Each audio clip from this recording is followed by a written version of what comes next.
Hello, everyone. Welcome to Secrets of Saltmarsh, our Ghosts of Saltmarsh Greyhawk campaign.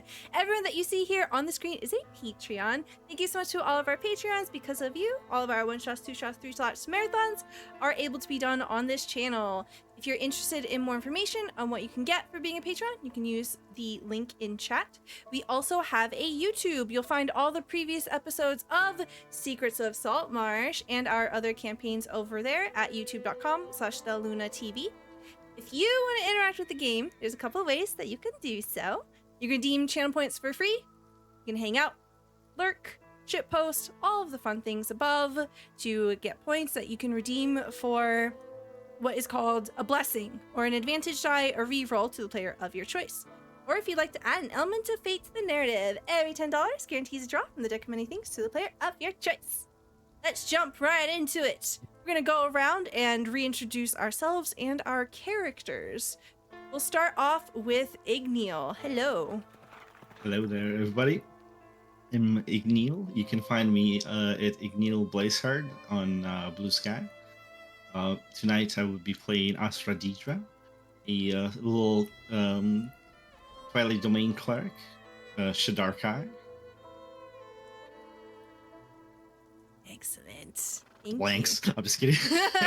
Thank you, Godfather, for the blessings to Astra, Pole, and Finn. Ooh, thank you. Speaking of Godfather, hello. Hey, I am not muted. Hi, I'm GodfatherWraith, B_ESG, or you can just call me GodfatherWraith or Tim. Pretty much anything you want except late for dinner. So I play Garen. He's your average nondescript rogue who's really good at making things dead and apparently being reckless right now. Maybe. We'll see. We'll see how reckless indeed. Next we have Endicarus.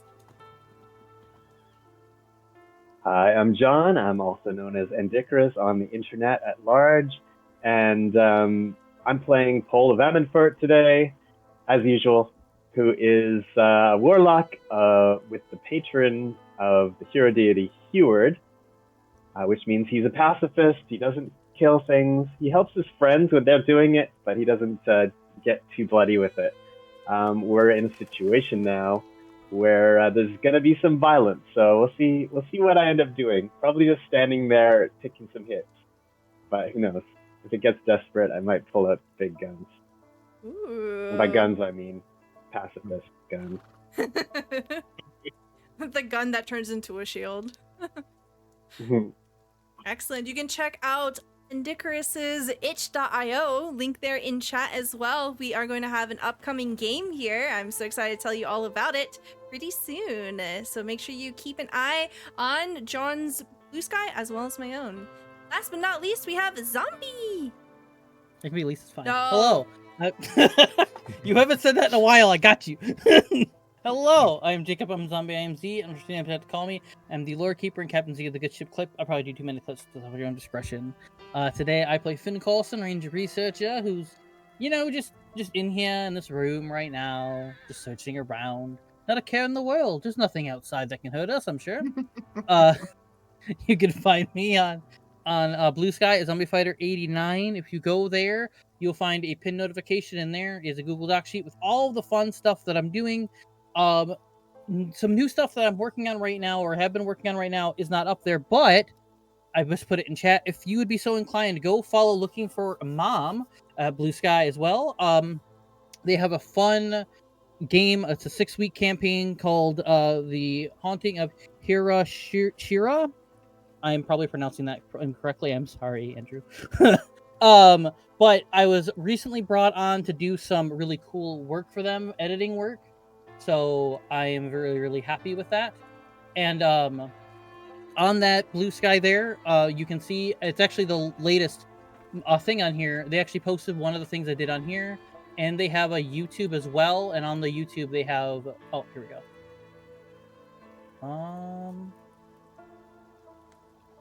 Boom, there we go. There's a link to the short itself. One of the other shorts that I've done as well. And just go ahead and give them a follow on YouTube.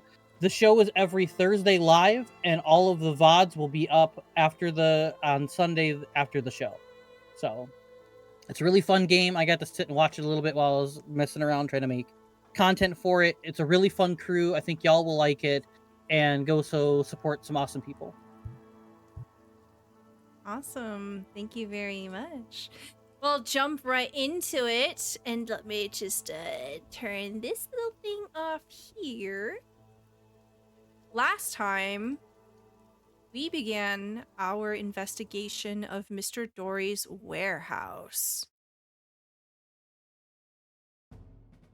With the stumble of a sound coming from Astra from within the office, a heavy clank of armor, you hear the slithering sound of a large body thumping down onto the first floor. Garen, from where you are crouched behind some crates, you see this hulking figure of some kind of bestial creature.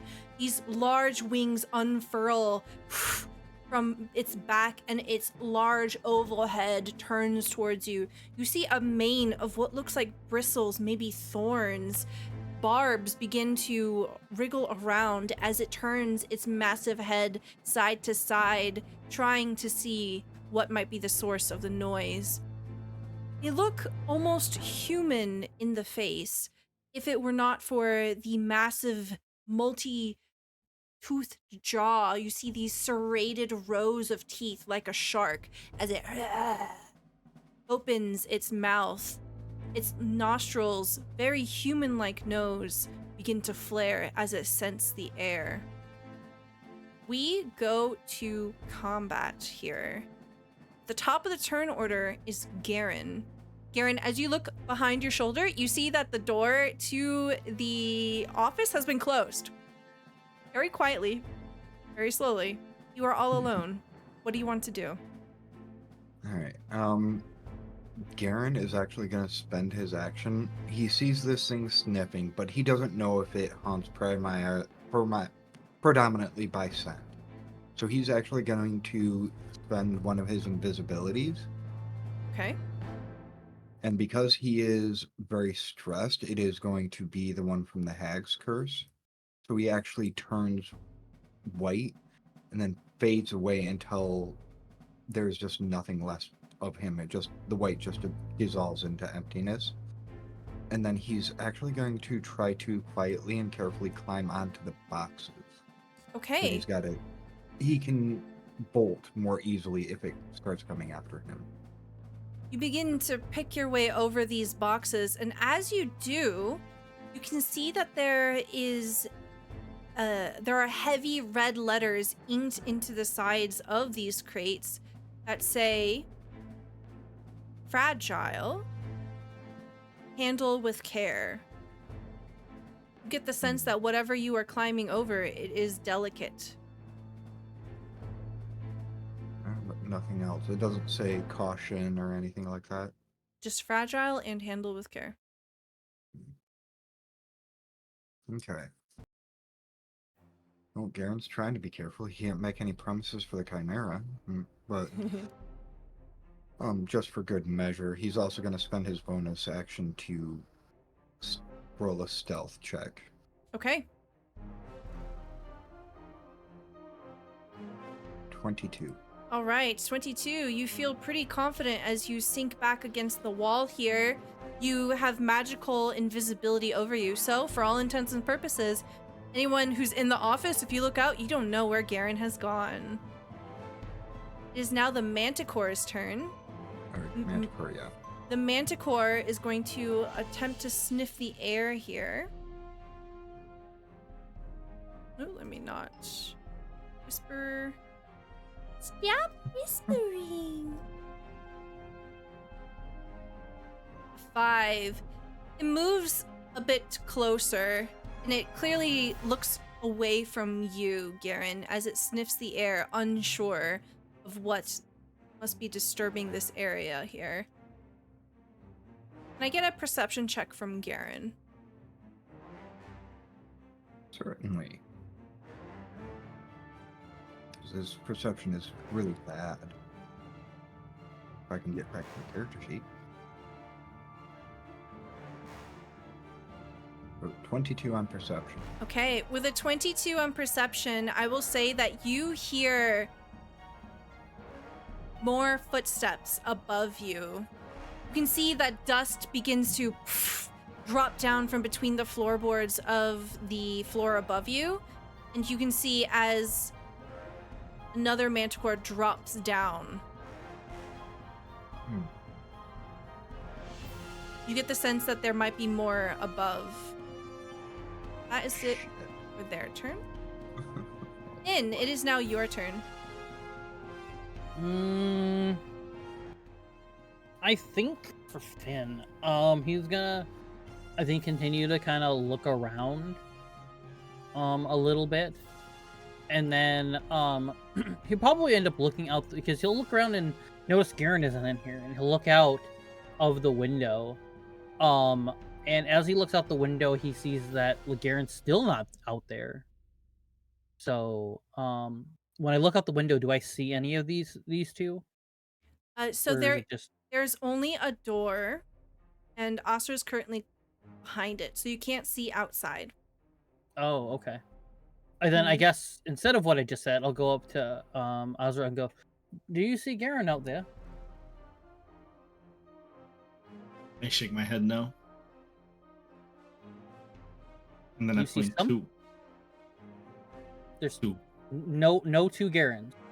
I think Astra Oh. is trying to like quietly communicate to you. You can tell by like gestures that he's making. Oh. Two big monsters. Do they- Stab. Poison tail. Poison tail. Do I get a sense from the description that he's given me that I know what he's talking about? Since Yeah, I did really well on the other thing. yeah. You get the sense that these creatures probably have a barbed tail of some kind. The manticore. We know it's here. Yeah. What do you want to do?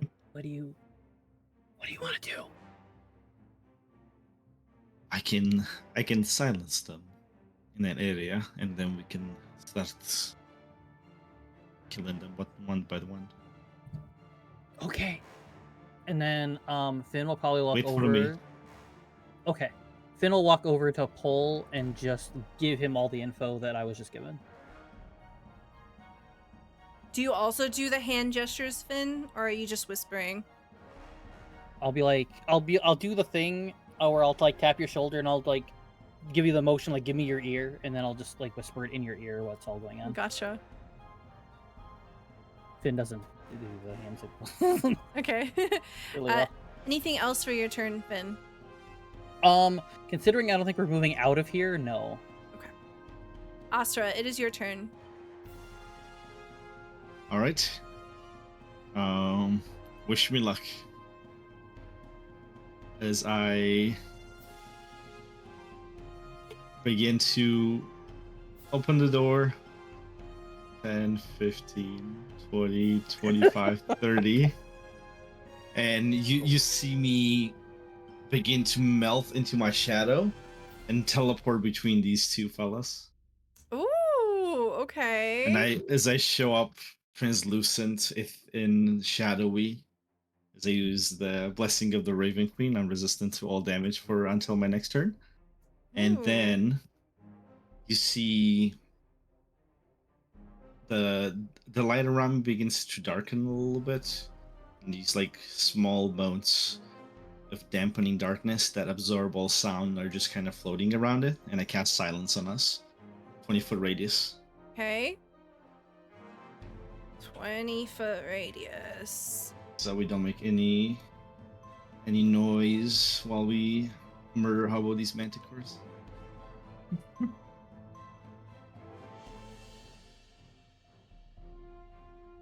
Okay. There you go. Boom. A bubble of silence will form around you, and both of the manticores turn around, and their jaws distend as they try to bark some sort of sound, rashing as their attention turns towards you, but you don't hear anything. No one hears anything. Anything else for you? That's it. Okay. Action, bonus action, and movement. Can I get a perception check from you, Azra?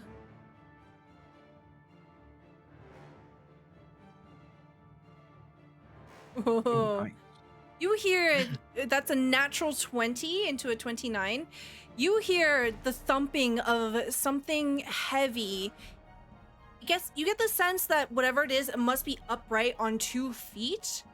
And it isn't very long before you hear wood beginning to crack.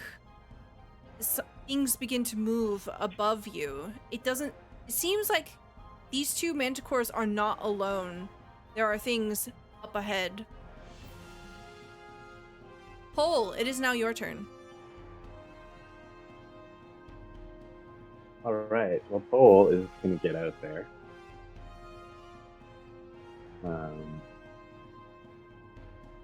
The jig is up.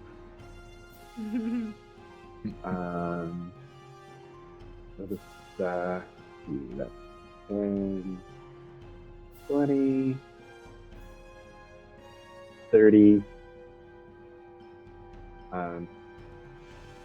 So is it the roof is like breaking and caving in under something big above us?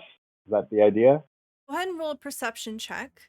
The idea is that there's dust falling from above and there's the sound of footsteps, but the structure seems to be fine.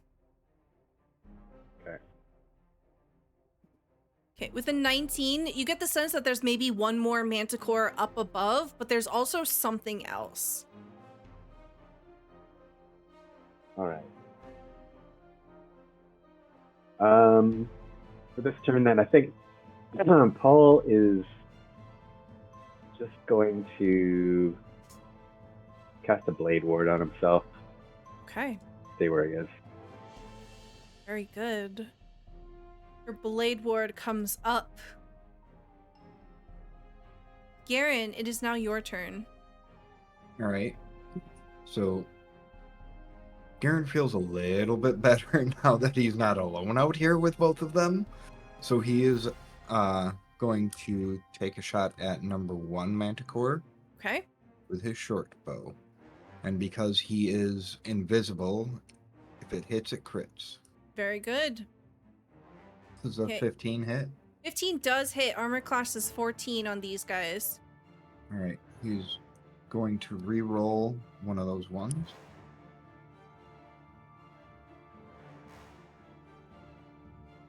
So that is 18, 28.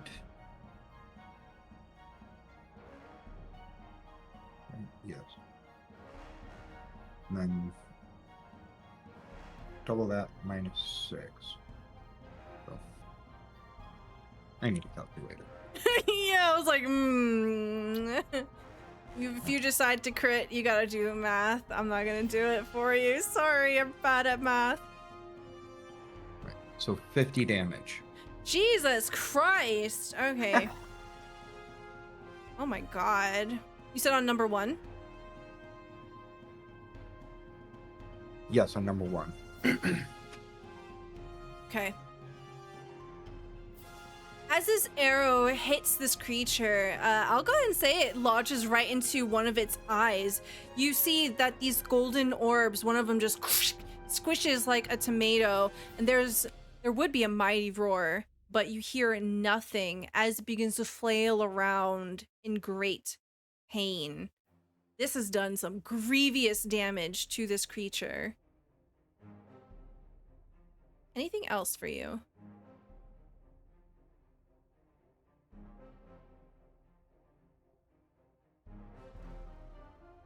Yeah, sorry. I doubt Garen is going to be able to stealth standing on top of a box, but I'm gonna go with no, that's all he does for now. Okay. Sounds good. All right.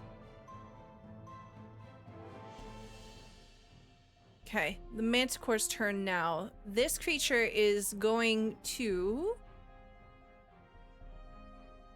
turn around towards you, Garen.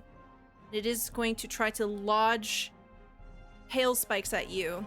You see that it hunkers down low wildly flailing this large barbed tail back and forth, and 3 barbs cut through the air in your direction. 1, 2, 3. Does an 8 or All 11 miss. hit you? Okay. You see these large barbs that are thick enough to pierce a man's torso lodge into the wall right behind you. You get the sense that this aim would have been much more deadly if it had both its eyes. That will be its turn. This one here, though, is going to get very up close and personal with Asra.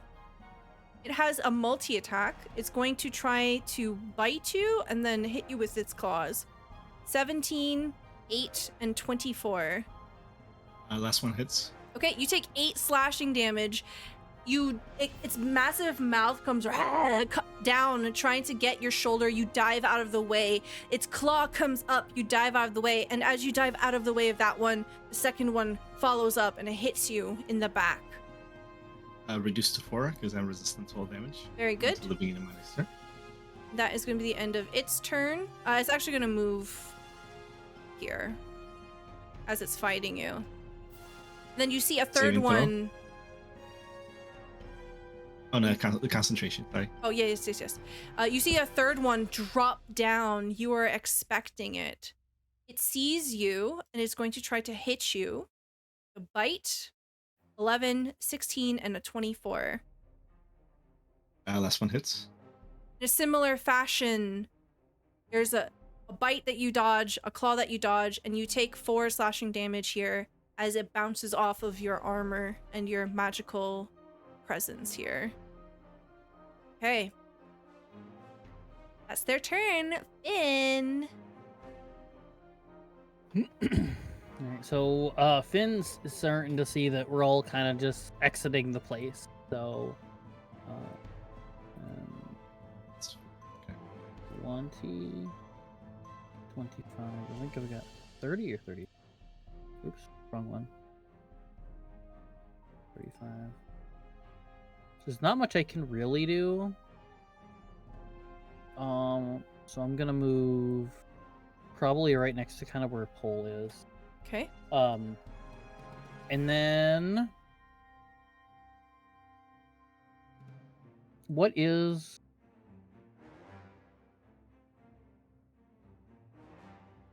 trying to think, because I know that I thematically just use it as glitter, but what is the range of the hunter's mark? Is it, do I still gotta be like right in front of them? No, I think it's like 30 or 60 feet.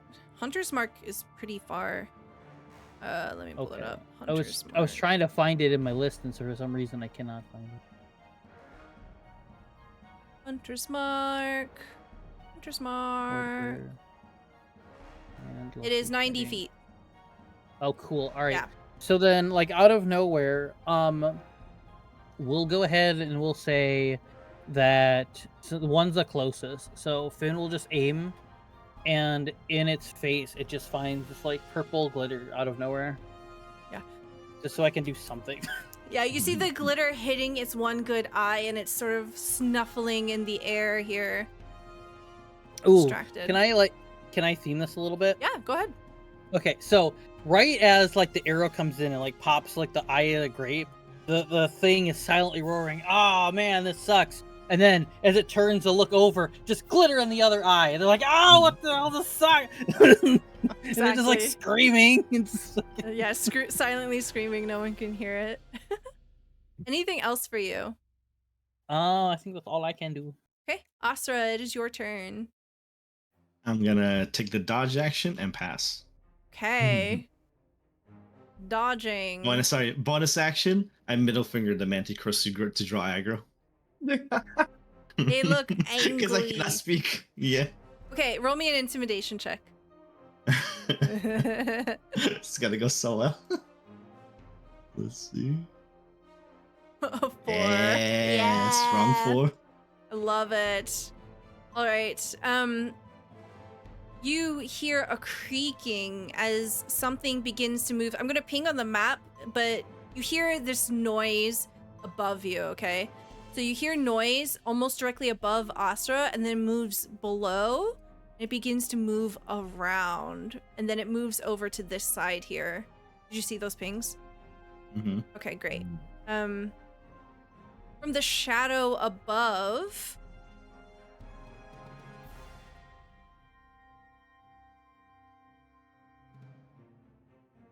Oh, it actually doesn't have any ranged attacks. That's sad. Okay. Something is watching you. You see these like this dark shadow above you. There's no space for it to jump down, so it's gonna have to wait. Pole, it is your turn.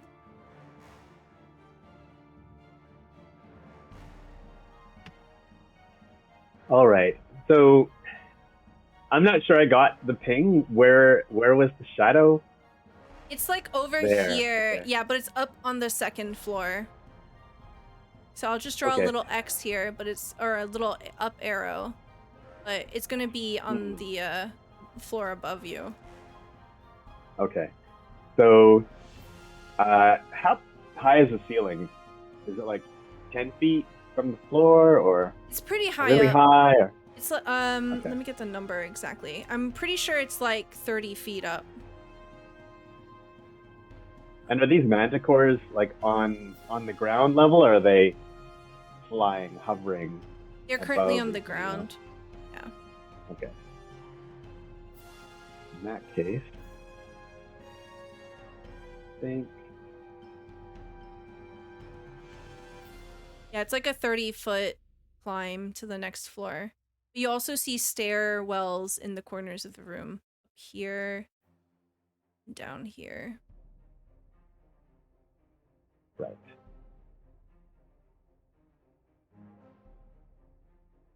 I think.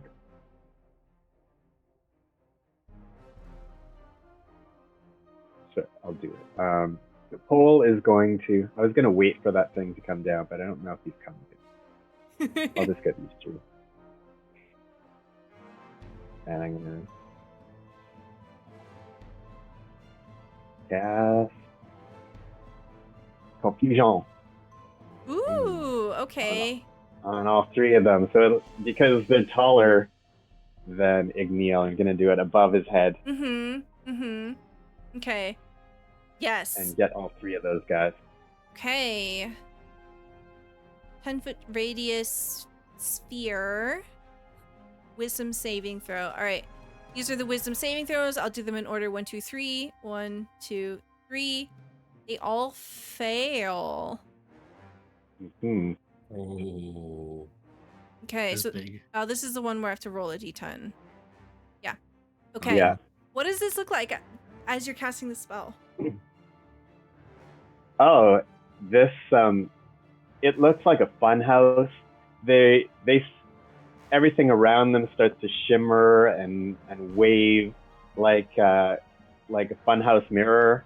Like they get distorted. They can't tell what's them and what's something else, and they everything looks like their enemy, and then it suddenly looks like their mother, and who knows what else. It's really chaotic, really hard to understand. From our perspective, we can sort of see the edges of it, but inside it just seems like it doesn't. Yeah, imagine for Astra, as you're looking up above you, there's just like a kaleidoscope of all kinds of fucking shit happening, and it seems to be affecting the manticores. You are just on the edge of it. It is just above your head, and you are not affected whatsoever. Okay, I love it. Anything else for Pole? You still have movement.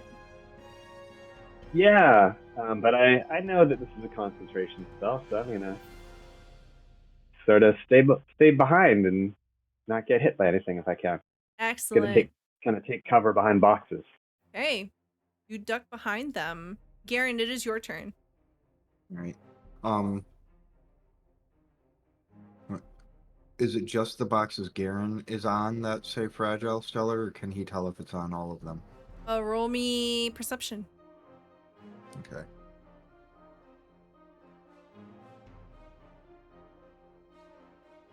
Twenty-three. Yes, you can see that it is on most of these boxes, including some that are further out. What about by pull? Yes. All right. Pull. What's in the fragile boxes?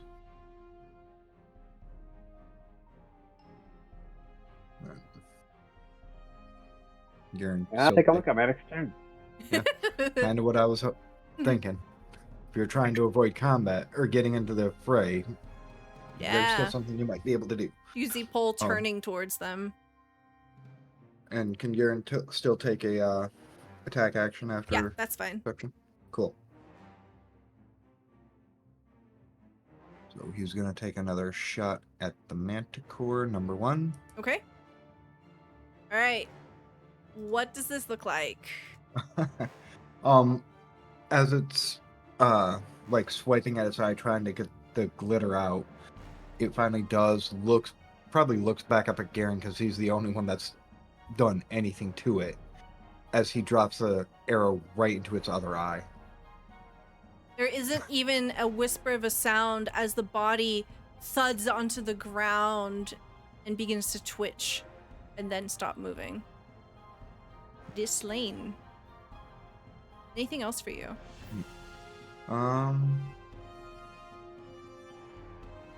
Garen's honestly feeling a little safe right here, right now. Okay.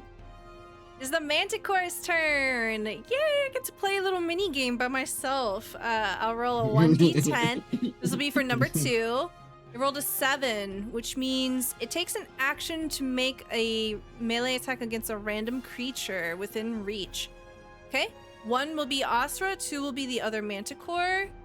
2, it hits the other Manticore with a bite, claw. It dodges the bite, but it takes both claw attacks, and you see it begin to rend whoosh, whoosh, as it does a devastating 11 damage here. This is great. The other Manticore is going to roll a 1d10, rolls a 3. The 3 is... Random direction, isn't it? It doesn't take any actions or move. You see that it sort of reels back from the pain and looks befuddled as it perceives the other Manticore. But that is all it's going to do. Finn, it is your turn. Do they do saving throws at the end of their turns? Yes, they do. Yes. Okay, Yep. hold on. Let me roll That's fine. the first one for the second one. 6 and a 13. They both fail. Okay? It's your turn, Finn. So I think Finn's going to... Where are we at? I think you can move your Hunter's Mark as a bonus action if the target dies. Yeah. So I was just trying to see if I could get as far as... So this would be my movement speed would be right there. So, be right here. So as I am going past this one, I'll just kind of use my Hunter's Mark. Just kind of like maybe, I don't know, reshape it, whatever the case. Maybe use a little bit of the glitter that was already on there and throw it onto number 2. Excellent. Right in front of me. And since I can still do an action, right? Because Yeah. all I did was use all my movement speed. Okay. Mhm. Heal. All right, and then I'm going to use my trusty little Ooh, war hold on. hammer. Does your Hunter's Mark require vocal? It does. Okay. Oh, You're in the silence. Actually, you could have activated it before you went in the silence. Yeah. Yeah, you're fine. You're fine. okay. I'll know that for next time. I did not know that there was a limitation like that on... Yeah, the Hunter's Hunter's Mark is specifically vocal. Only vocal. Oh, okay. So this whole glitter thing has been kind of a weird... I mean, you're way of working flavoring around it. It's fine. Yeah, I know. It's funny. Now I'm just imagining Finn going, ha! Every time he fucking throws it now. I'm imagining that's just say glitter. Pocket sand. Oh, yeah. Pocket sand. I can do the pocket sand. There we go. Uh-huh. Perfect. All right. So Warhammer time on number 2. Yeah, that's a hit. Oh, no. Yeah. Oh, are you using it one-handed or two-handed? We'll say 2-handed. Okay, so that's going to be a total of 7 damage for the first hit there. Because you're rolling there, it's the first number is one-handed, the second number is two-handed. Okay. Yeah. Okay, so your I think first attack is- thematically Finn wants to have it as 2-handed and learn how to master it 2-handed first before trying to wield it with one. Okay. It Unless does you- trigger your Hunter's Mark damage, so go ahead and roll your Hunter's Mark Oh, damage. right. Okay, another 5. So it's a total of 13 damage. Boom. Actually, it doesn't make any sound. Yeah. And then you get another attack. Okay. Hold on. Let me just something really quick. Nope. Okay. If you moved here instead, down here. Would that still be would that interfere with my 35? Because being right here was my whole 35. If you stepped onto this one and moved here, then it would be the same. Okay, then fine. Yeah. All right, we'll just do that then. We'll reverse it. Then you can activate your Horde Breaker. Yeah, I was gonna do Horde Breakers. Where'd it go? Where'd it go? There it goes. No. There we go. Yep. Okay. So go ahead and make another attack on the other one. Number 3. Another attack. Number 3. Ooh, a 12 is going to be a miss. As you bring your hammer back to try to hit the other one, it dives out of the way. So that's your first attack, technically. Still have a second attack. I think I'm going to concentrate on the second one. Okay. 15 is a hit. You do 9 damage. Awesome. Okay. Plus the hunter? I think the hunters... The hunters every time? I thought it was every time. Let me check. Yes. Anytime that you hit it.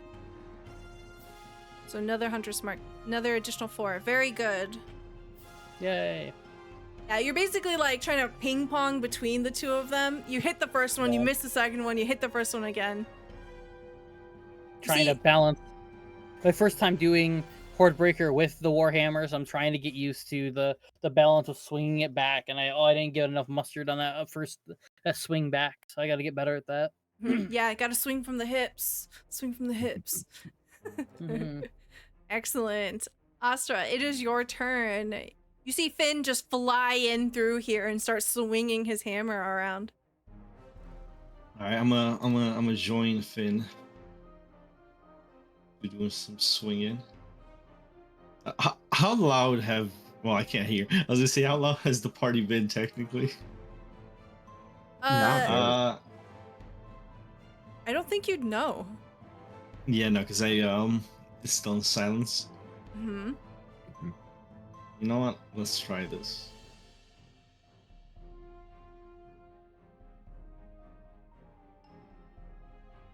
Yeah, it is. I pull my sword and a swipe. You see the first time Astra wielding a two-handed sword. Ooh, a 22 is a hit. Is this for number 2 or number 3? The same one that's been hit. Okay. You do 6 damage here as you bring your large sword out. And I believe Blessed Strikes also applies on weapons too. When a creature takes damage from one of your cantrips or weapon attacks. Yep. So ooh, an 1d8. additional 1d8 radiant damage. Very nice. Yes. Wow, 5 extra damage. Very nice. This creature is not looking very good.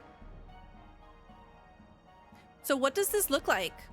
This is the first time we've seen you with a two-handed sword and then your Blessed Strikes. Yeah, you see Astra grab the sword and then kind of like anima style slash, and you see an Ephraim image of radiant divine lights just slash across the chest of this monster. That's exactly how I was envisioning that in my head too, the radiant after image. Mm-hmm. I love it.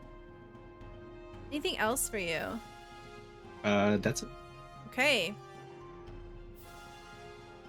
You see more dust dislodging from the floorboards above, and then suddenly body drops down on top of the fallen manticore. And it is a creature that none of you have ever seen before. Not these guys, no.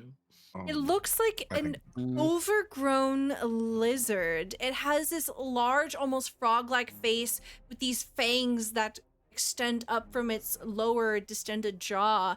You see these red eyes that are bloodshot and blood hungry, scanning around, looking directly at Finn and Asra. The skin here is a deep red mottled with teal, and these spines growing out from its spine, the back of its neck. And then there are these large talons that come from its overgrown hands. Whatever this is, it is foul. And it looks hungry. Let's see who is going to try to chew on. It's going to try to chew on you, Astra. Let me make sure this is not whispering. Okay. It will try to attack you. First, it tries to nom you. 8 is a miss, and then it'll try to hit you with its claws. 1, 2. That is a 17 and a 12. Does a 17 hit you? Miss. Both miss. Okay. You see the claws just sort of swipe nothing at the air. Perhaps it is imbalanced as it's standing on top of this dead manticore. That's going to be its turn. Pole, it is now your turn.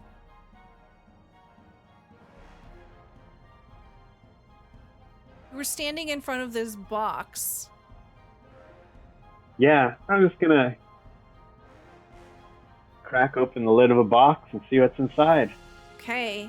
I'm gonna need a sleight of hand check from you. You can see very clearly in big blocky red letters it says fragile. Handle with care. I know how to handle things with care. So when we use a blessing, do we say before the roll? You can or do after? either. It's fine. All right, I'm just gonna roll and see how. Okay, I'll leave it at that. Okay, 22. Very carefully, you dislodge the top of this crate and you pull it open. You look inside. Can I get an investigation roll from you? Actually, let me look at your character sheet real quick. We can default to investigation. What else do you've got? Yeah, investigation. Okay, 10. All right, that one I'll use the blessing. Okay, go ahead to and get the reroll. 16. Oh, you'll have to reroll. Was it a reroll? Yeah. Okay, sure. That also works. That's 23. Very nice. Okay. You open it, and it takes you a minute to realize what it is. There are components of all manners stored away inside of here. And you get the sense that this might be alchemical in some kind of design. These are definitely components made that are pieces of a much larger soup, essentially. You get the sense that if you opened up a wizard's component pouch, you'd probably find a lot of these materials. Biggest, most noticeable red flag in your mind is like, oh yeah, some of these are definitely combustible and absolutely flammable. This stuff is extremely dangerous and easy to explode. all right. Well, now we know our last resort. We're gonna take this place down with Yeah. So Chuck the box. fire. how, Fireballs. how does Pole react to opening a box and realizing that these are all the ingredients to make a bomb? Well, he's not a fan of bombs, so he's gonna close it back up again and not take cover behind that box. He's gonna actually move away from all the boxes into this corner here.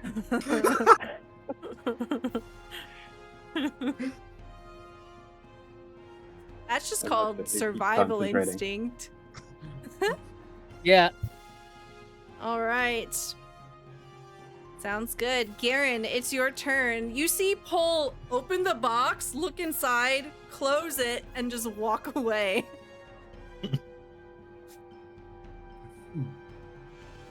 Garen is going to let himself think instead of just do. Oh yeah, he can make it over there. He's actually going to hop down and run over to these stairs. Okay. Excuse me. And then...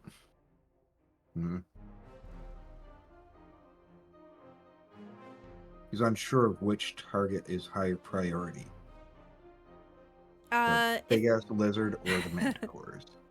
I will say that this manticore number 2 is visibly more hurt than the other one, but they are both bleeding. The large lizard demon thing does not appear to be wounded at all. All right. Yeah, I think he'll take another shot at, or take a shot at number 2, because I don't think he shot at him at all. Okay. All right. 23 definitely hits. He's going to re-roll that one solitary one. Okay. So it's 12. 32 damage. That's exactly what you needed. What does this look like? Well, Garen is behind it. But I'd say his movement would probably catch his attention. And it turns and probably tries to roar at him as the arrow flies right into its mouth and hits it, goes right through its skull and hits its neck and just severs that, and it drops. Finn, you get the distinct pleasure of its mouth opening, roaring right in your face, spit flying at you, and then all of a sudden you see a arrow sticking out above its tongue, and some of the blood splats on you, and then it drops. Garen. You might say that, but no one hears it because you're in the bubble of silence. That's right. Anything else for your turn? No, I'd say that's good. Okay. It's a manticore's turn. It rolls a 1d10. Rolls a 1. Which is... uses all movement to run in a random direction.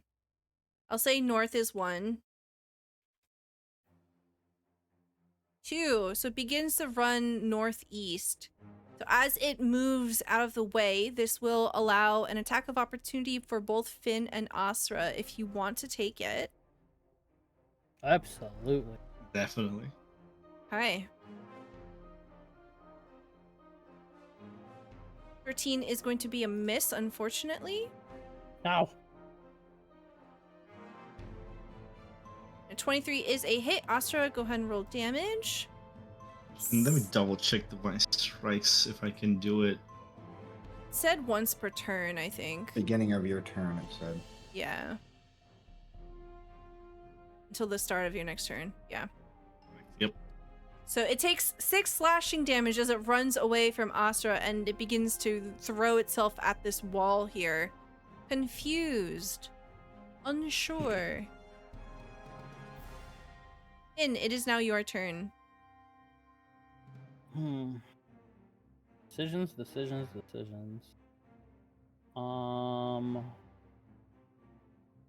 Yeah, let's you know what? Screw it. Let's go with this. I'm gonna use a little bit of my research stuff, since that I don't use that as much in my character. Now, when it initially dropped, you said that no one had like seen this before or whatever. In the same vein of me finding out what the Manticore is there anything I can roll to see if I know what this is from any of the books of monsters I've read and things like that? Okay. Go ahead and roll history at disadvantage. Okay, a 13. I'll say that...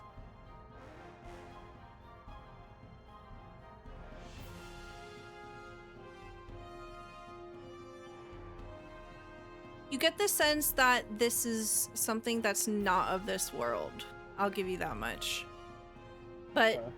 what it is specifically, you're not sure. Okay, you just see Finn look up at it, trying to figure out what it is, and instead of having that for sure look, he's just kind of like puzzled, like, swear I think I might have seen this before, maybe a picture, but I don't know what the heck this is. And then I guess he'll just keep his hammer at the ready, I guess. Oh, since the other one died, can I just move this can I move my glitter over to this? Yes. Did you want the hunter's mark on the slad or on the manticore? The slad. Remember Okay. the silence, though. Oh, right. You can't right now. Oh, that's right. I'm in silence. Well, Okay. is moving it cost the verbal again? Because the spell is already cast. Well, I moved it once. I don't know if I can move it more than once. I would say that you can move it more than once. I would say that because the spell requires a vocal component to begin with, to continue it, I imagine it'd be the same. Yeah, it's fine. I'm good with dropping the hunter's mark. It's fine. Okay. Since I used my action to figure out what that was, yeah, I guess I don't know anything else I can do. Okay. Astra, it is your turn. Start doing some chop on this. Okay. Salad. On the salad. Okay, that's a natural 1. Unfortunately, no. that is not a hit. Imagine as you bring your longsword down, it catches it and it's going to try to fight you a little bit. Go ahead and roll me a athletics check here. To beat a 21.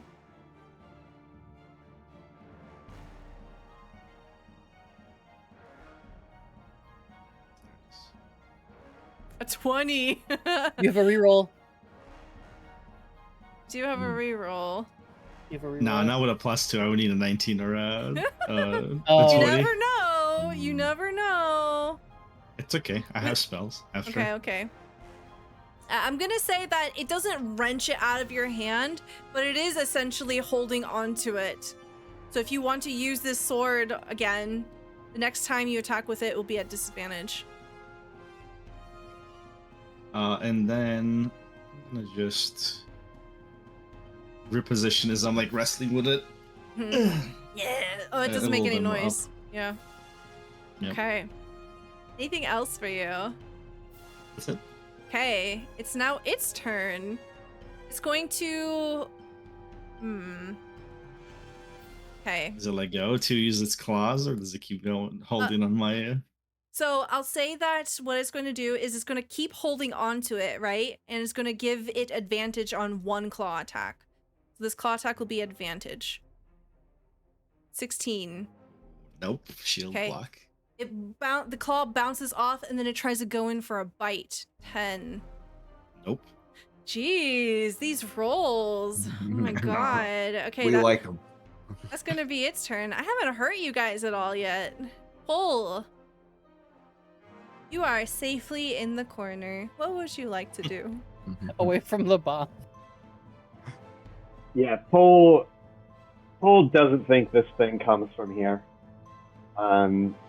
Normally he'd tell it to go away, but since it won't hear him anyway, he's just gonna be like, and he drops the confusion to cast Banish. Okay. Alright, so... go ahead and post Banish for me. Perfect. Okay, so this lot has magical resistance, so it does have advantage on this saving throw. Charisma saving throw. It has really bad charisma, though. Yay.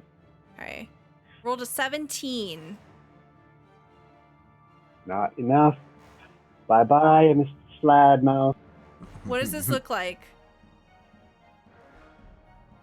So as Paul is gesturing with his thumb, like that way, go over there, it sort of makes a ring of force kind of go towards him, and it's swirling, and it turns into this vortex around the slad at his end. It's this big whirl, and then it just kind of sucks him down. It looks like he gets smaller and smaller and smaller to the size of a little red tree frog, and then pop, he's gone. Smaller.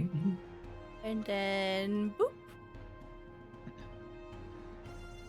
Okay. Anything else for you?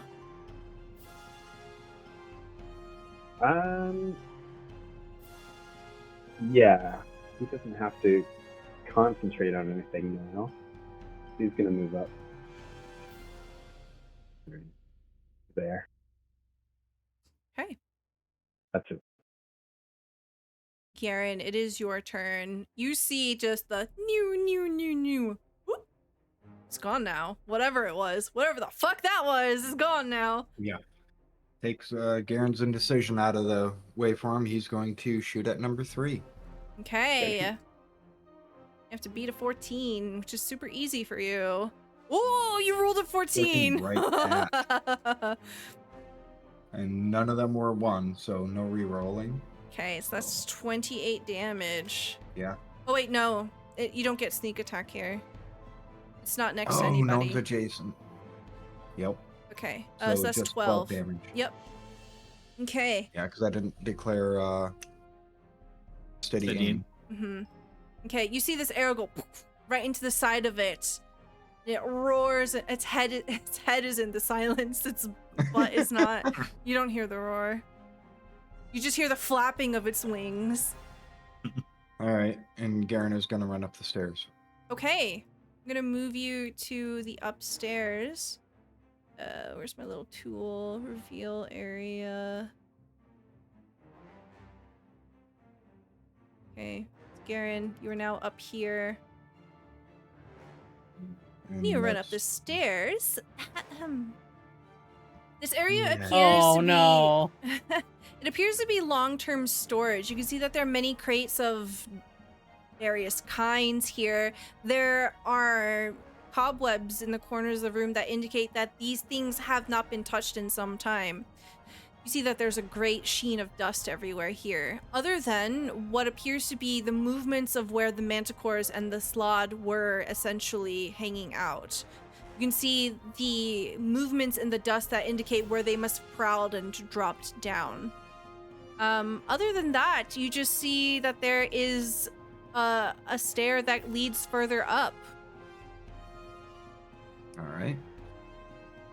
Garen should have enough movement to still make it over here to the edge, and that'll be his turn. Okay, so effectively, that will be... Let's see. Do a little rectangle here.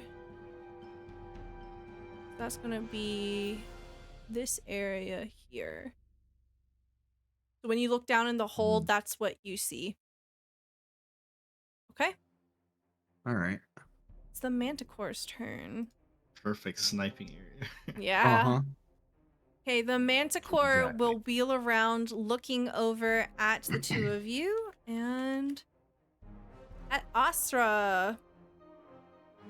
A Coming funk, to me. funk, funk. Okay, a 13, 24, and a 15.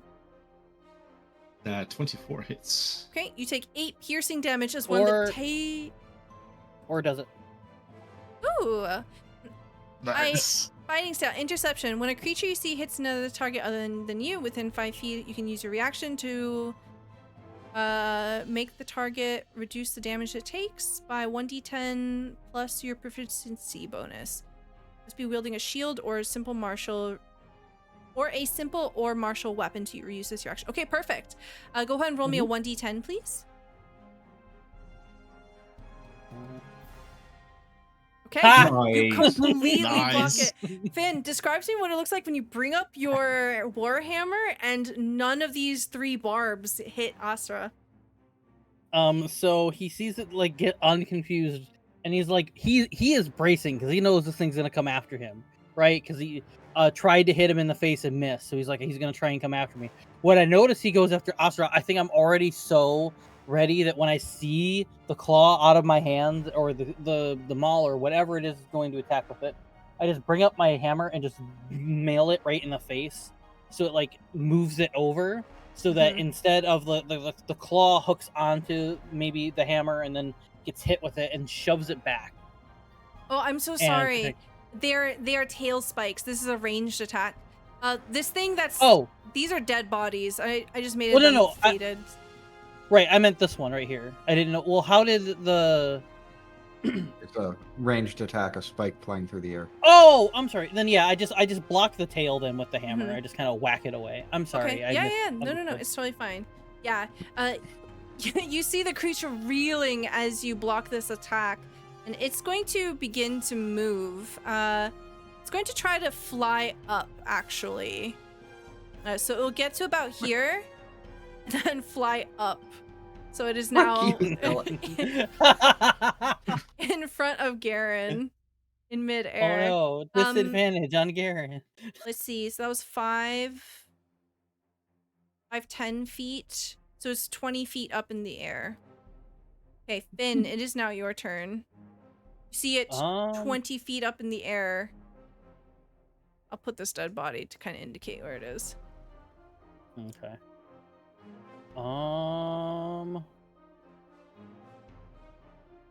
Still in silence. I don't think I have anything. Just climb a box, jump from box, swing. I don't know if I could do that. Yeah, I'm kind of lost at what to do. So You can What's your max jump? max jump. Oh my god, I have to bring out jumping rules. Okay, hold on. Oh no. What's your strength? my strength is of 18 or 4, whatever metric you're trying to. You have like a 7-foot high jump. You can reach up to like 16 feet. You need a box. It's probably better for you to just use your action to dash and then move 70 feet, go up the stairs. And then Yeah, probably. Yeah. Yeah. Yep. So I will 5, be 10, 15, 20, 25. Oh, you can actually get up there. 5, 10, 15, 20, 25. Bring you up here. 30, 35. nice. Yeah, you can literally just run Amazing. up there and then you can use your action to hit it. Nice. We're gonna do that then. I like that. Can- That's Can good. you move your hunter's mark now that Actually- you're out, or do you have to do it Oh. only when it kills? He can recast it now, right? Yeah. Yeah. So actually, what I'm going to do I first. think, hold on, No, is it you're- too high? your bubble is 5, 10, 15, 20. It will go 20 feet above you as well. You said Oh, it was hold 30 feet, on. I thought, right? Oh.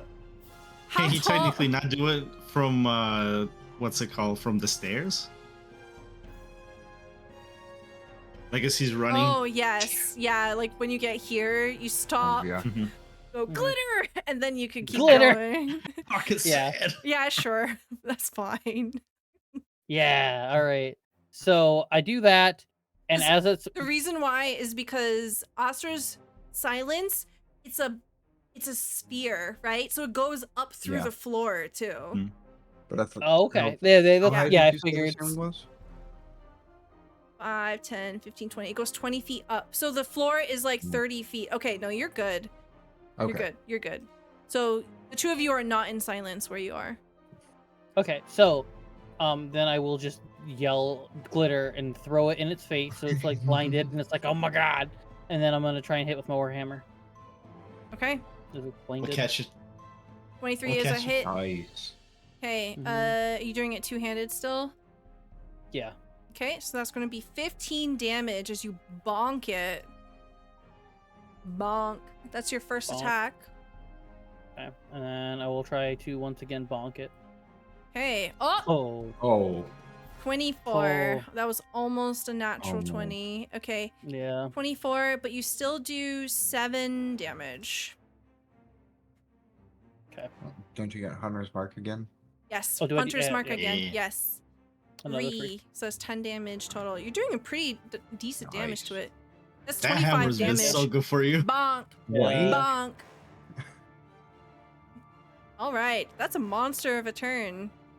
Astra, it Mhm. is your turn. You see Finn run up the stairs.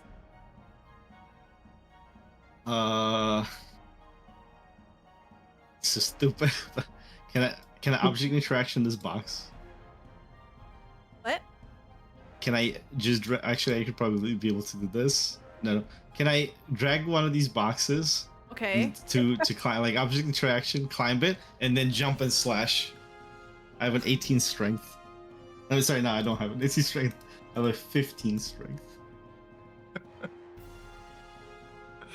This is so goofy. I'm just trying to poke know- it with the tip. I don't think it would work because it's 20 feet. I think if it was like 10 feet above you, it would work. Mhm. I think it's just too far out of range. So you don't think that this... You can... I'll save... You do the mental math by looking around. It's not going to work this way. Got you. It's a good idea, but it just flew a little too far out. How fucked up does it look? It looks really fucked up. It's bleeding. I'm just gonna take the dodge action and wait for Garen to finish it off, so I can have silence the ground so it doesn't make too big of a noise when it drops.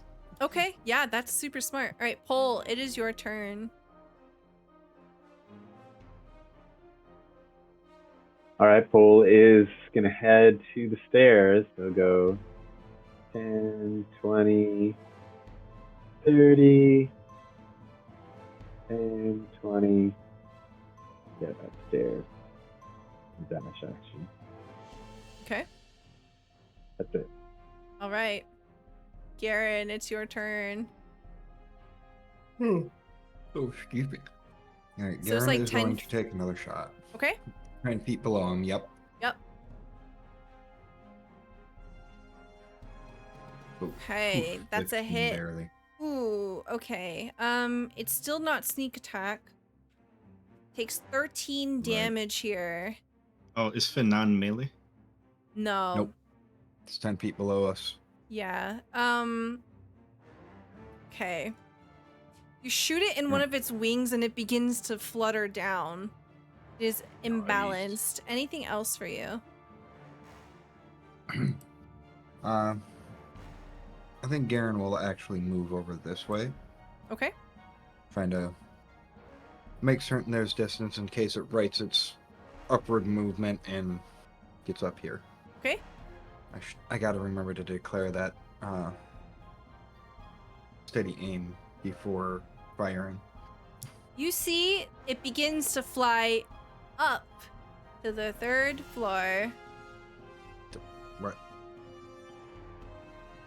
Shitbird? It goes up, up, up, up, up, and disappears above you. You can see it looking up that there appears to be not like a whole floor. There's something like kind of like a catwalk all the way around. So when you're looking up, you see that the 3rd floor is mostly like a walkway around with a big hole. And you see the ceiling of the 3rd floor by looking up, if that makes sense. But we can't see the manticore. You see the manticore just kind of dips over the edge and it lands on the catwalk. So you don't get an angle on it. Okay. It is your turn. The stairs that you just took, you can take to the 3rd floor if you want to go up. It spirals all the way up. Yeah, I'm gonna try and follow it. Okay. So 5, 10. Take you 10 feet to get up here. Let me reveal that for you.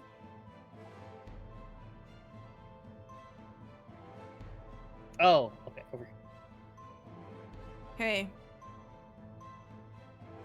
Right, that was 10 feet, so you still have 25 feet left. I don't think I can make it, but I'll, because dashing would cost me my action. Yeah, so if you dash though, you can go into its melee range if you wanted. I may as well, I guess. Can't really do anything else. 15, so. 20, 25, 30, 35, so that's 35. Mhm. Then you can come up here if you want to dash. Yep. Okay. That'll do then. All right. Asra, you are on the 1st floor. Ostracize. It's time for some cardio. Clink, clink, clink, but you can't hear the clink. In heavy mail. Oh my gosh. Because Oh, the silence 5, 10, 15, 20, 25 reaches the stairs. How much Uh-huh. does it take to reach the third floor? It'll be another 5, basically. So wanna 30, go up? 35. Hmm. Uh, here, and then I will dash. Okay. 5, 10, 15, 20, 25. God, running upstairs wearing full plate armor would be the I'm worst so fucking close. You know what? I'm gonna do something stupid. thing. Okay. I'm gonna hop the ledge and hold on. It's my last diagonal movement just to get it into silence, so Garen can come in and finish it off, and it doesn't make noise. Okay. I put Garen up. You're just Oh my hanging. God. Oh my Yep. god. Okay, I'm gonna need athletics from you. I'm so sorry. You're in full plate God. mail, man. Oh my God. If you follow, my God. It's okay. I'll Oh. have the DCP low. DC will be 11. 13. You're Yeah. fine. You're fine. Yeah, there we go. Getting that workout in. Okay, Pole. It is your turn. You just hear clanking as Ostrov runs up the stairs behind you. Oh, but silence. Nope. No, we don't hear anything. Is the silence Alright. fixed holding- on Well, you? Pole, Oh shit! You're right. Alright. Why am I doing this? That yeah, I forgot. It's not a. You choose a point. Oh, it's not an aura? Yeah, So yeah. shoot, I am sorry. Can I just You can cantrip him then? Yeah, absolutely. I'm just gonna toll the deaden. Okay. Since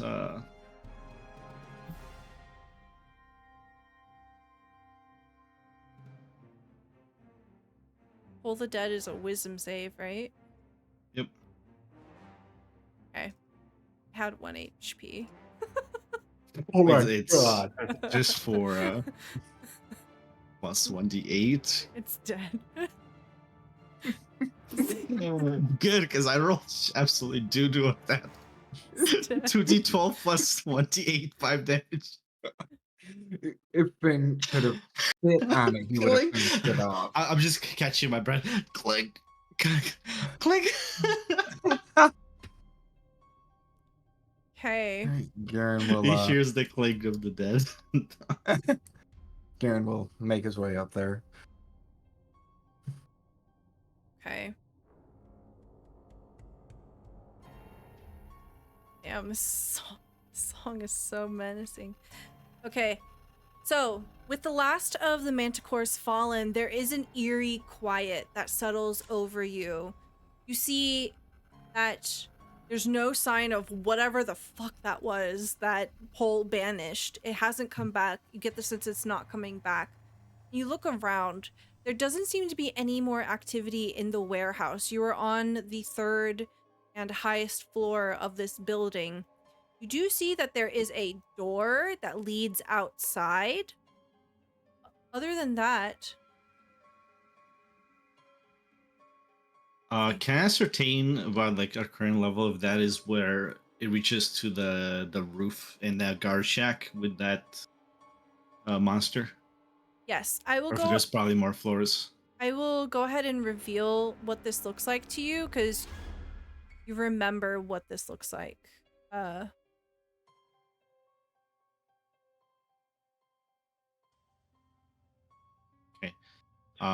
I whispered to Garen, can you check if that weird monster is coming out of the shack? Will do. If it has heard us. Else we have to go silence it outside. Yeah. Garen comes up to the door. Oh, I don't like that track. Gonna- It was making me anxious. He puts his ear up to the door to try to listen. Okay, roll me a perception check.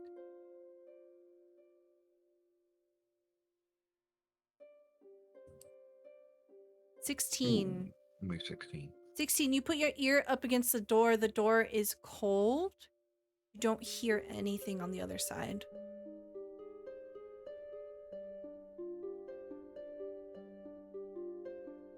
All right.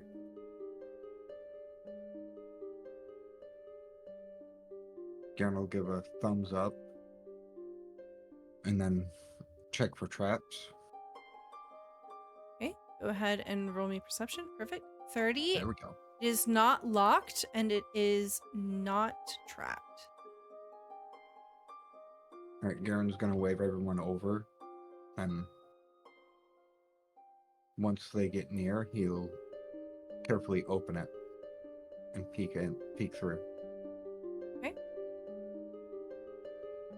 As you peer outside, you see a narrow, rotting walkway with missing boards and no railing surrounds the rusting bulk of this ancient crane.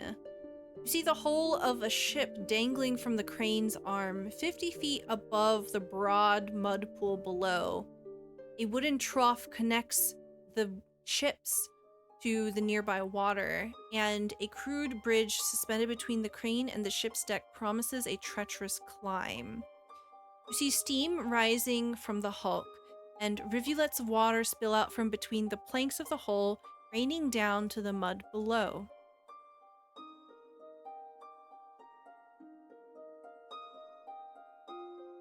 I motion like, shh, quiet, come back. Get those pearls. Our side mission quest. As I cast detect, locate object. Hey. Oh yes, thank you. I forgot about that. Okay, describe or We- name an we object made a that's deal. familiar. As long as it's within 1,000 feet of you. Okay, it can be such a certain jewelry. All right. Yes. What does it look like when you cast locate object? Is I close my eyes and for a moment see complete darkness. And then if the object is within my 1,000-foot radius, I see a small light reminiscent of a star, of a guiding star that guides me towards it. Okay. You will see. Here we go. Jesus. On the first floor, this box here. Get a ping. I look at the stairs. Time to climb down in this full play. Wait, mate. Be careful. While up in Garen. those boxes, many of them are full of explosives. If you're not talented with your fingers, don't go rifling through them, looking for any one thing. Let me or Garen do it, right? Garen's gonna start heading down as Alright. well. Okay. I point at the box and I stay far Okay. distance. Okay. Yeah, you see that this is a smaller box on top of one of those boxes labeled with the red ink. Agile handle with care. Mm. Let me get a Is it sleight of light hand enough? check. Is it light enough Garen can get it off the box or no? You get the sense that it's been padded with weight to try to, Mm. you know, Cut in not be half. suspicious. Yeah. Okay. So it seems like it's Guys. probably safer to just try to open it and rifle the contents. Right. So, ouch. I'm gonna use. I don't have a blessing. 13? I gave you one at the beginning, unless you already used Oh, you it. did. I must have plus missed it. 1 guidance, 14. 14? Okay. I still gave you. I mean, I can give you one right now if you don't remember. I have a I zillion didn't see it. points. Yeah, I just didn't see it. Sorry. No, it's okay. Go ahead and yeah, roll I'm again. gonna reroll. Okay. There we go. 4. All right. Oh yeah. 5. Yeah, 25. So you very carefully begin to pry it open, and you realize that the box underneath, the lid of it has slightly caved in from the weight that is padding this smaller box. So it is quite precarious, you know, with the wrong jostle, it could easily smash it and drop it in and cause an explosion.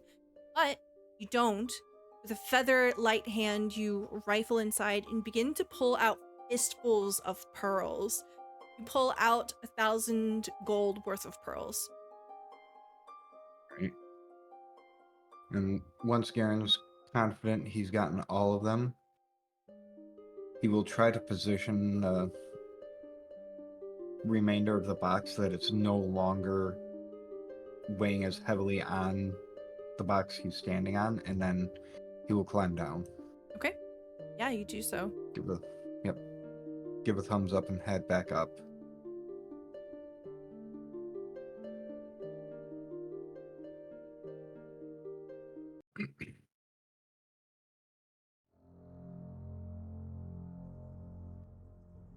Okay. Oh.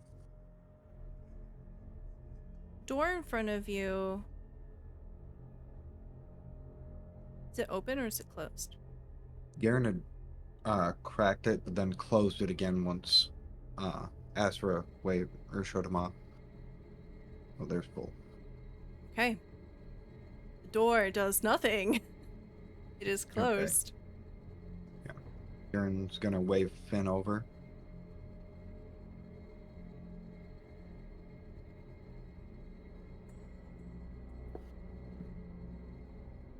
I wonder if we can release the crane. You wanted to drop the ship? Yeah. 'Cause it's What's not over underneath? top of water, right? You said it's over Yeah. mud. Yeah, you know this area pretty well on the outside because you scoped around before. It's just a big, cool pond of mud. Where's You might up like with it this in there. music? Destroy it. I don't trust it. And we gotta be careful, right? Look at that wood. It's rotten. It's not gonna hold your weight. Yeah. Keep your voice. There's also the guard. Mm-hmm. Evil. I Should we rest Yeah. for Paul to regain his resources? It doesn't seem that they know where we are. I think that's wise. We were I agree. relatively silent, and I did not see the guard when I cracked the door open. So you guys rest. Might I'll as keep well. an eye out. I don't need the rest as much as you guys. I'll keep guard Cool. while you do so. I am also good to rest. Let me ritual cast a bubble to make us impenetrable. So I cast Tiny Hut again. Okay. Find a good spot and you cast Tiny Hut. What does your tiny hut look like? It's just a small dome. It becomes completely dark, and you can see the stars on the ceiling from the inside in different constellations. And it's also see-through, so we can see outside, but they cannot see inside. Okay. You may have the effects of a long rest. Sorry, nope. Short rest. Short rest. My bad. Short rest. Long rest. There we go. You want to rest like 30 minutes? Is it an hour or two short rest minimum, or are we doing 10 minutes? I mean, I don't honestly need a short rest. I need a long rest to get me. You don't get as a warlock on short rest your spell slots back? You get short rest. I thought it Pretty was. sure. Do you? I'm pretty sure like at a certain Why level do you you get short rest, so- which is super good for warlocks. Yeah, Hold on, let me 'cause they look have it up. such small. Yeah, you only get like Spell 3 slots. spells, like 3 spell I slots. don't have it maximum. marked in my abilities, but maybe I just forgot to read those. If I do, I'll take it. Warlock. You regain all expended spell slots when you finish a short or long rest. Yep. That's level Oh, 1. Nice. Nice. Okay. Oh wow. Yeah, You yeah. always Didn't start. know that. Don't worry, I didn't know that either. Okay. And So- handicapped all this time. This is now we're on Pole's hero arc. Yeah. Yeah. Yeah. Ready to go after. I figured it out. I don't have to wait till tomorrow. Yeah. Right. Okay, so you hunker down for about an hour and a half, 2 hours. May have the effects of a short rest. Now what? I'll say that in the hours that have passed, that you have not seen literally any activity. It has been dead quiet. What do you want to do?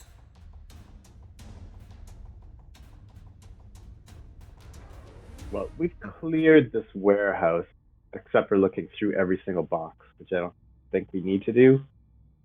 I agree. But we Hey, gotta. do you want to check more boxes? Yeah. I don't know. I really like the idea of just releasing the crane and then finishing off. If we don't, whatever doesn't die from the drop, because that is a pretty big Well, drop. If But we it's do, It's dropping into mud, and they might be mud creatures, and then we have to fight them in mud. Hmm. well, I was gonna say if sound's a problem, can we do the silence thing again, or? I can silence the guard shack if we want to just go kill the guard shack and then we walk in the ship. One other thing, can we? I don't trust that plank. Can we make our own plank that's better out of some of these boxes? I could fly us all over it. Well, that works too. Perfect. I'm good with either one.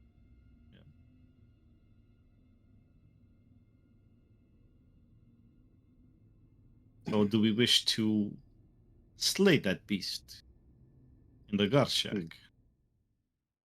I think Silently? that would be Okay. Mhm. Monster.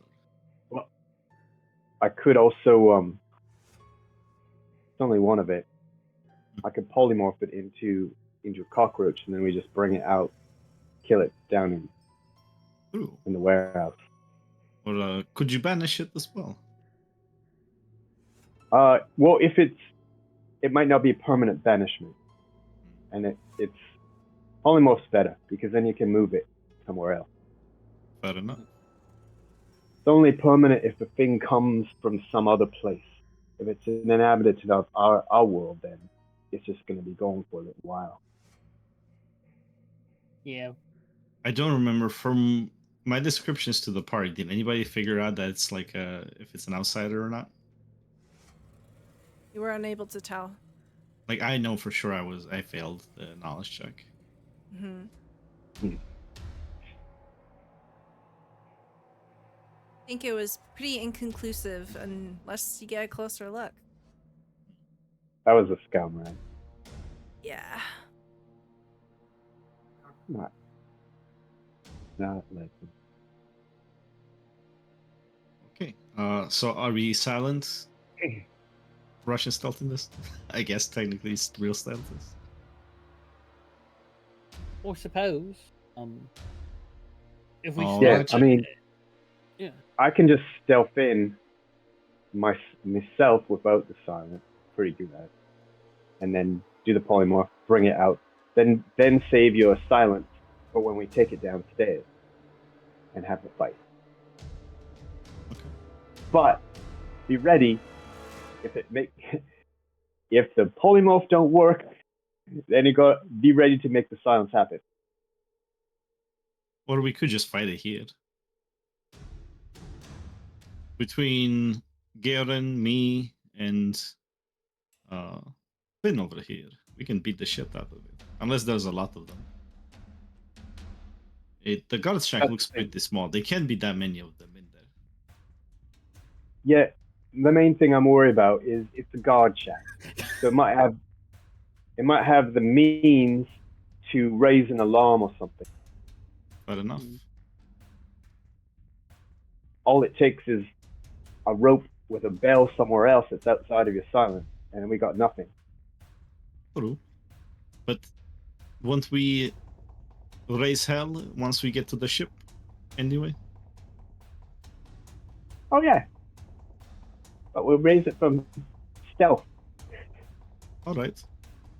Go ahead. Because Guidance. Garen always does it. Garen always does it better, but they don't know he's coming. All right, so I'm gonna I'm going to use stealth with the guidance Okay. to sneak up there myself. All right. 2 for guidance. 2. All right. Wow. Oh, yeah. didn't Natural even need it. 20. Holy shit. That's a 28 natural 20. Okay. You begin to creep on closer to the crane here. You see that there is essentially the crane is attached to a small building, essentially. It's like a small enclosed room. And the room has these windows that appear to be completely steamed up. Before you open the door, you see underneath the door crack, there appear to be multiple things moving around. There's not only one. All right. Then I'm not going to do this. I'm going to sneak on back and tell everyone. Okay. You do Do a so. different thing. All right, fellas. This is different.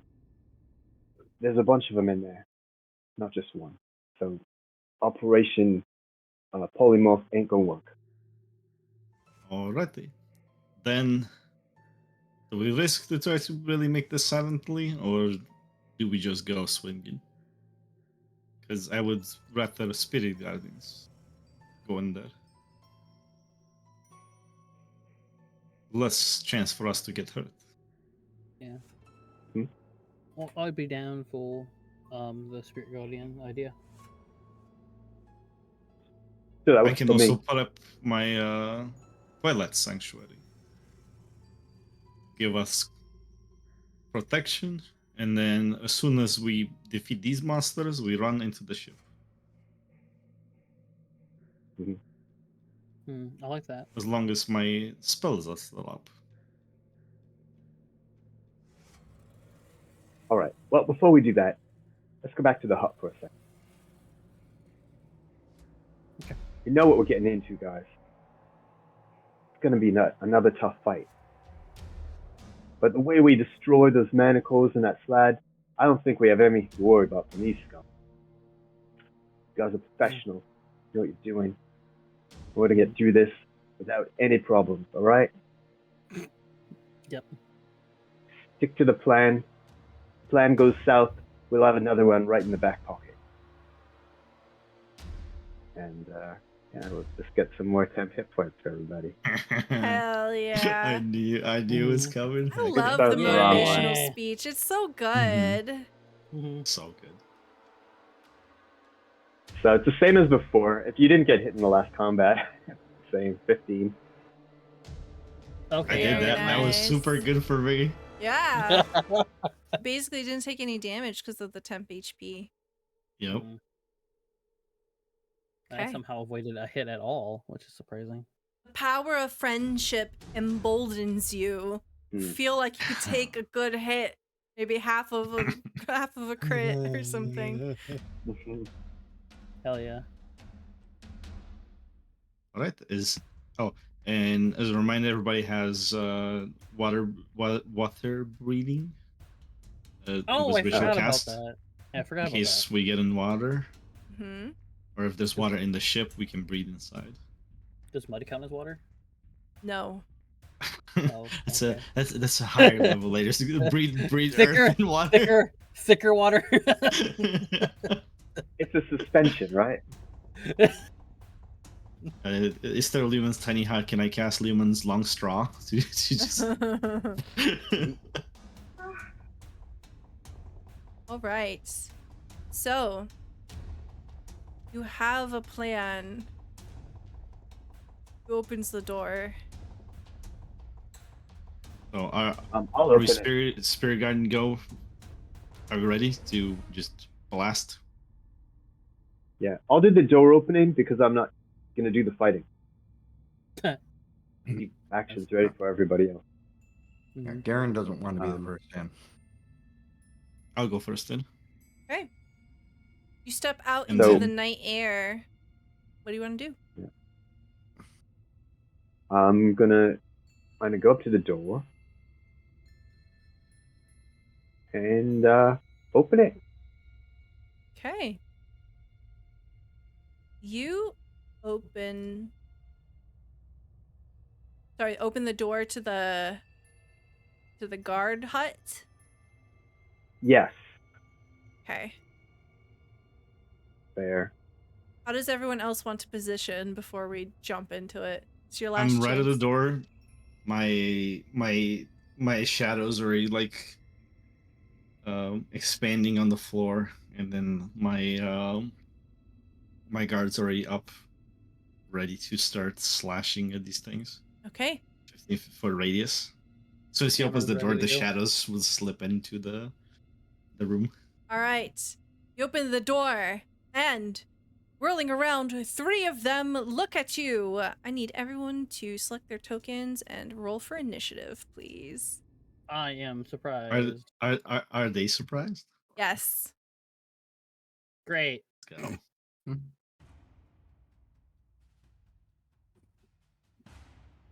This is one time when Garen would have been okay with being first.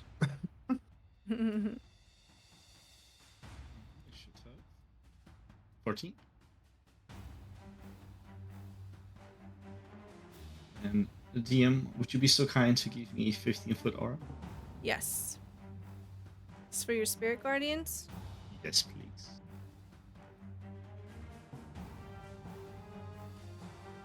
Okay.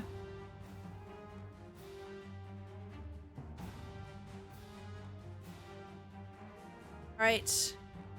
You have a surprise round. They look at you and they have exclamation points over their heads. They would gasp, but they don't have mouths. Hmm.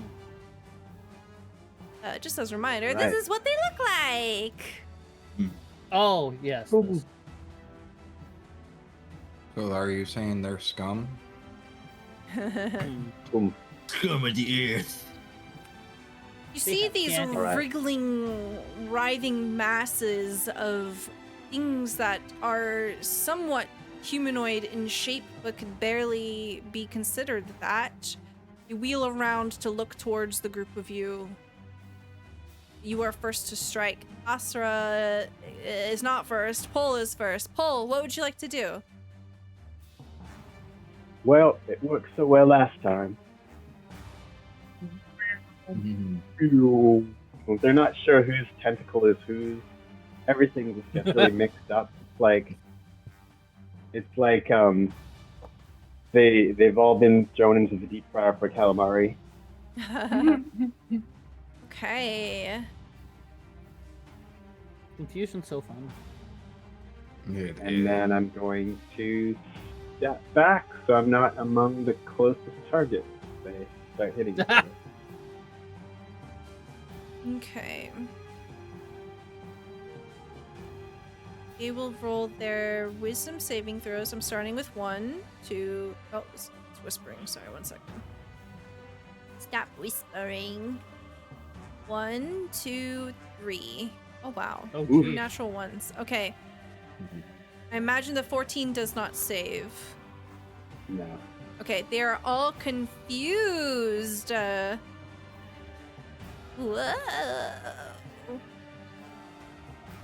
I mean, we did just barge right in. Okay, anything else for you, Pol? That's it. Okay, Astra, you're up. I will run to get closer to them. Get all of them into my aura. Okay. Then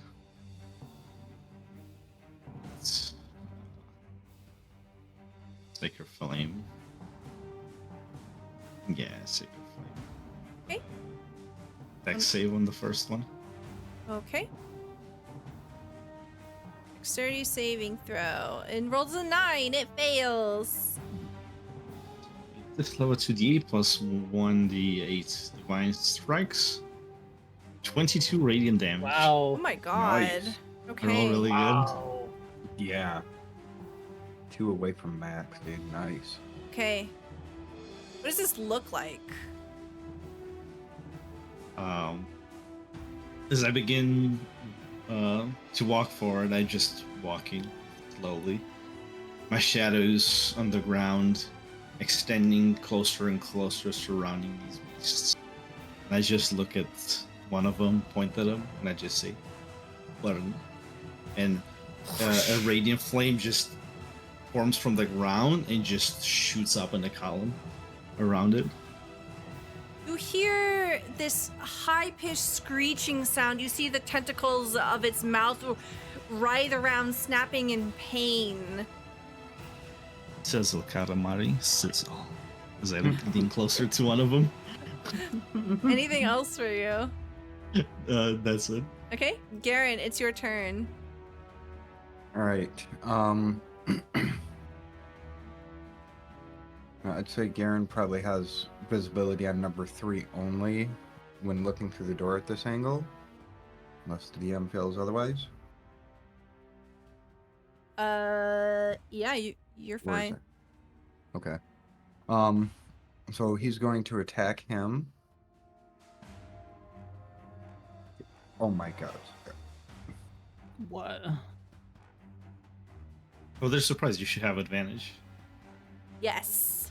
Surprise okay. round. All right. That There's is a a crit crit! in my A natural Wow. 20 into a 31, yeah. just casually. Right. And then It's always Oh my fun to see the God. rolls where it's a natural 1 and a natural 20 right next to each other. Yeah. Wild. Okay, So rolling you There's get to do the balance. pleasure of adding all those numbers, because I'm not going to do that. That is a Garen's crazy rolling a amount of 1 damage. die 6 for a piercer and another one to reroll one of the ones. That's 18 instead of 16. I'm just going to do calculator.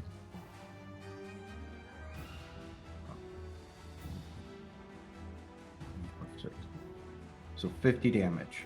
Huh. Okay.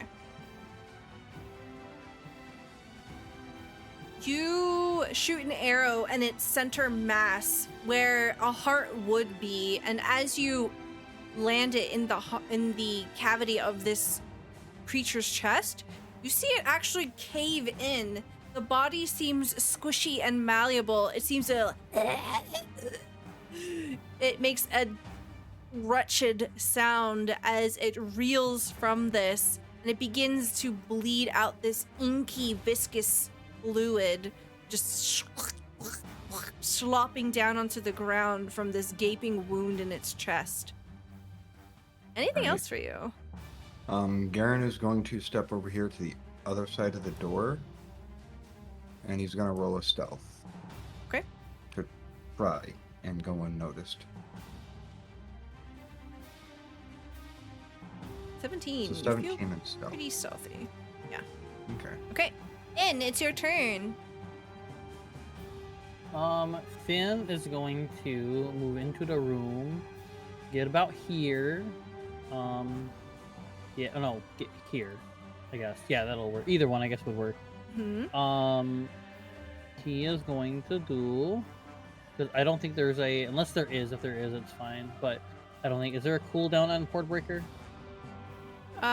It's only once for each of your turns. Okay. Okay, but I can use it though on this turn. Yes, That's my yes, you question. can. Yeah, okay, cool. All right, then I will go ahead and use it. Since I'm right next to 2, why don't we go ahead and start with 2? Okay. Do a bunkening. Do a bunkening. Okay, 23 will hit.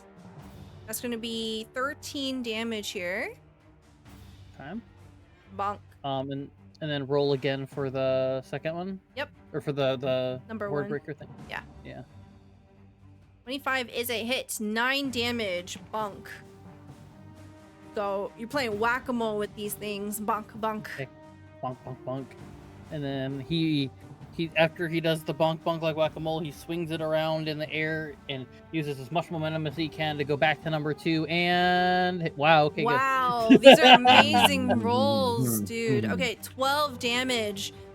Hell yeah. Serious bonk here. As you bring your warhammer down on this one, bring it down the shoulder, and it leaves an indentation in its. I cannot stress how mucusy these bodies are. They are moist. They Very are. moist and mucusy. Yeah, you like dent and change the shape of its shoulder here from the blow. Anything else for you?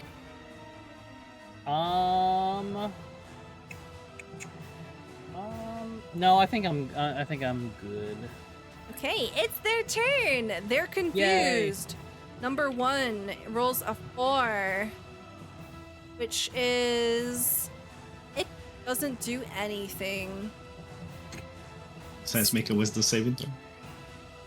Yes, I'll do the saving throws all at once. Okay, a second one rolls an 8. Uses an action to attack a random melee creature. Okay, has 3 targets in range. 1 will be Finn, and the other 2 will be the other scum. It hits Finn. Okay.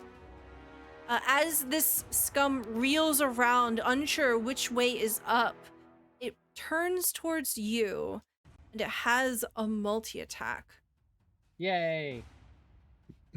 You see, as it brings up one of its clawed hands, from it almost seems as if the claws change into the shape of a horned instrument, a trident of some sort.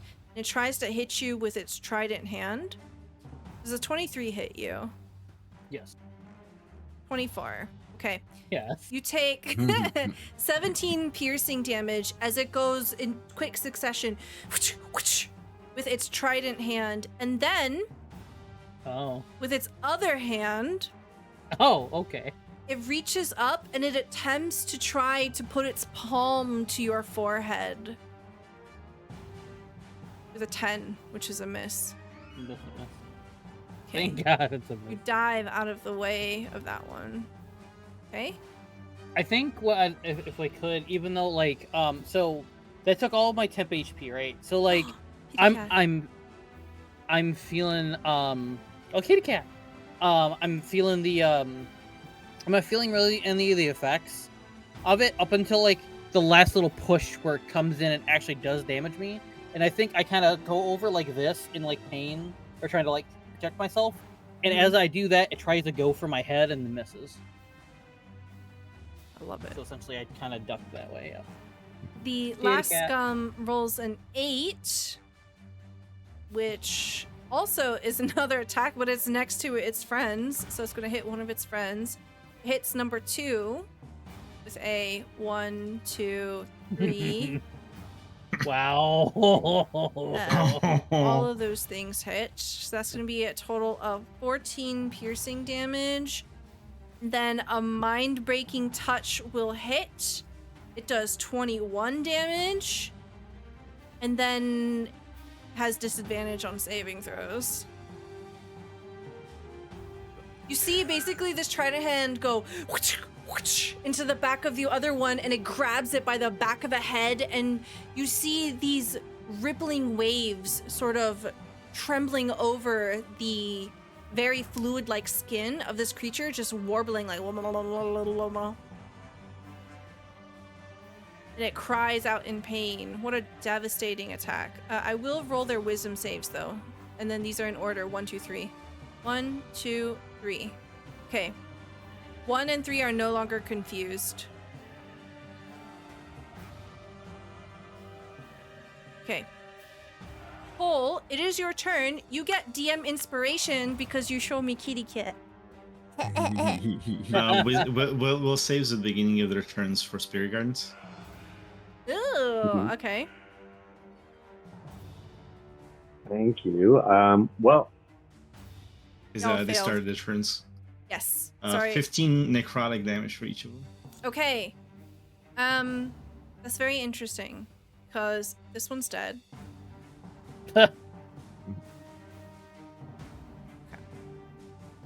all right. Yeah.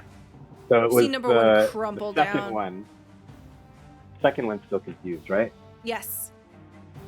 So I'll keep concentrating on it. Not gonna bother doing anything else. I love how Hang out. all Hello. Okay. Asra, your turn. I was gonna say, I love how Paul is DPSing without DPSing himself. Right. Using the Yeah. enemies is so amazing. I'm loving it. Mm-hmm. It's so funny. Like, I'm a pacifist. You can do whatever you want. And blah, blah, blah, blah, blah. Ally. Stab, stab, stab, stab. Confusion. It's amazing. Amazing. Which of these looks more injured?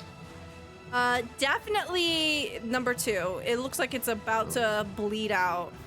There's just black, Okay. inky fluid everywhere on the ground here. By the way, none of them were resistant to necrotic, correct? They are not. That's. I will toll the dead him. Wisdom saving throw. Okay. Love picking on that wisdom, don't you? Yeah, this one actually has disadvantage right now on wisdom saving Oh, throws. that's right. So it rolls a 5, it fails. So Wow. 2d12 plus 1d8. I love that the fact that my cantrip right now with the Blessed Strike, it's like dice wise it does more damage than a first level inflict wounds would do. Because it's 3d10 versus 2d8 plus 2d12 plus 1d8. It's crazy. 28. God, it's dead. Jeez. It's so dead. Wow. What does this look like? As I look at the last scum, starting to take hit after hit, my spirit gardens are jumping around, stabbing it, shooting it.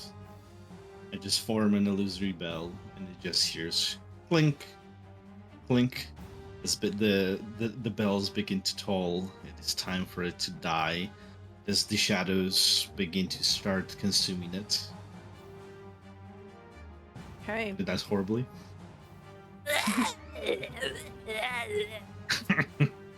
Bonk. Okay, it's dead. Anything else for your turn?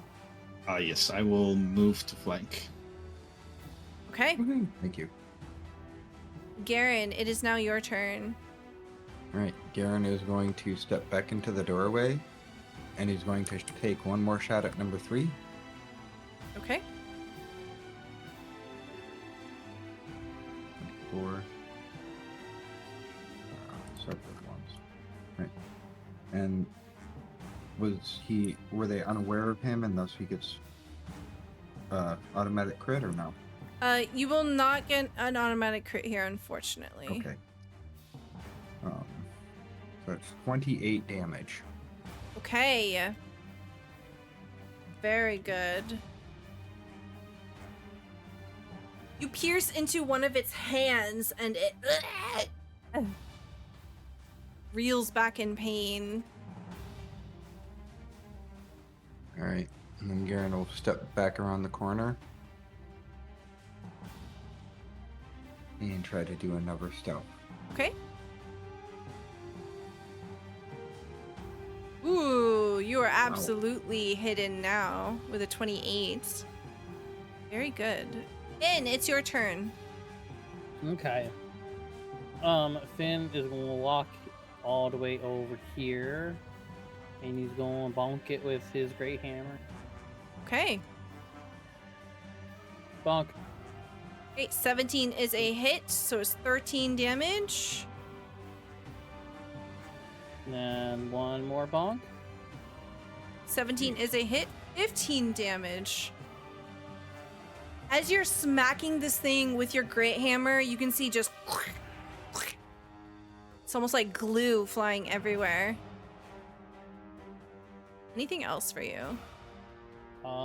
No, he's just gonna look at his hammer and like see if there's like any stuff stuck on it or whatever, and go. Oh yeah, Might- there's a might- bunch might- of stuff on it. You see like a barb from that thing that you helped protect Astra Right. earlier. There's a barb sticking out of it, and there's all this Mhm. goop. There's some fur from the manticore. It's disgusting right now. Yeah, I'm about to get you cleaned. Okay, it is the scum. Lose the barb on that end of it. Okay, it is going to attack. Right, in case it dies, 3 wisdom save. Oh yes, you are correct. Wisdom save. Rolls a 14. Fail, 16 necrotic. 16? Okay, Yes. it's still up. Okay, it will try to hit Finn. Yay. Tried it. Ooh, that's a Oh crit. god. Oh. Mind-breaking God. touch. Okay, only the Oh. 2 trident attacks hit you. So you take a total of No, the mind hits me. 16? 16's my armor. Oh shit. No. Okay, that's gonna be 18, 23. That's 43 damage. Yay! We're back to normal, baby. Let's go. Yeah, it's meats for that. So, what was the number again? 43 damage. 43. Okay. I'm still good. I'm still alright. Okay. That's his turn. Paul. Paul, on your turn, Right. let me get a perception check here.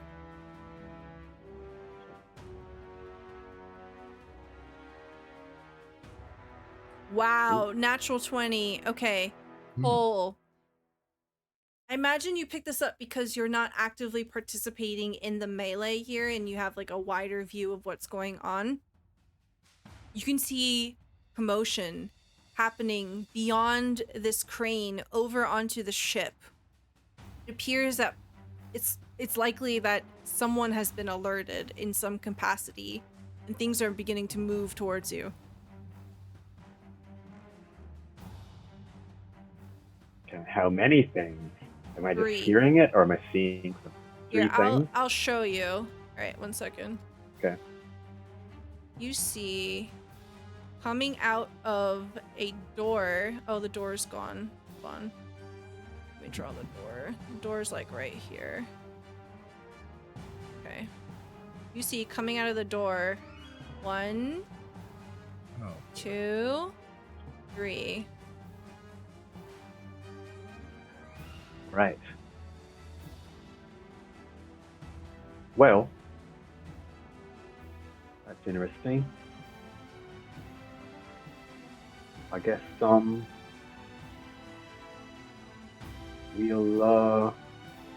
do it again. Yes. Okay. Oh, wow. All right. That's gonna be wisdom saving throws from numbers 4, 5, and 6. Wisdom. They all fail. Jesus Christ. That's crazy. Confusion is the most powerful spell in this game. It is so No. good. Wow. So these guys only have a +1, so their odds are Hi, Lucky. pretty bad. They're weak of mind. I love that Lucky's favorite Weak-minded thing fools. is to be like, "Hello, everyone," and then show the stream his butthole. That's the Here's my first. butt. Yeah. He's like, "Hey guys, checking in. Here's my butthole." Okay. Peace. And then he's like laying down. He's like, "All right, I'll take a nap now." Yeah. Okay, yeah, you see them all becoming instantly unstable where they are warbling. Anything else from you? Yeah, I'm gonna move over here. Okay. Astra, you can see from the corner of your eye that Pole is moving towards the edge of the platform. All right. I'm gonna try to finish up the scum with Toll the Dead. Okay.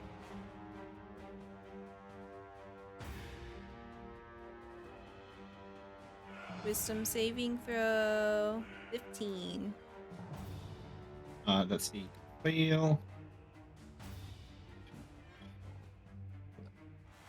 8. 11. Yeah, what does this look like? Once more, the shadows begin to just, and as the bell tolls, to envelop it and begin to absorb its essence, its life force. Then, As you wheel around, you can see that there are 3 more. They seem to be unstable. I am going to Bonus action, Steps of the Night. It's dark outside, right? Yes. Or dim light at the very least. Okay. You see raven wings shot out from Astra as begin to flap as I move to get all of them in my spirit gardens. Okay. Very good. Then I end my turn. Okay. And also this halves their movement if they fail. Okay. Garen, it is your turn. All right. So Garen is going to peek around again. Okay. As you peek outside, you only see Finn here. Everyone else seems to be on the other side of this small building. All right. And Garen is going to come around here, and I assume he eventually sees these guys. Yes, you can see everything now. All right. He is going to take a shot at number 4. Okay. This will be considered an ambush. Oh, good.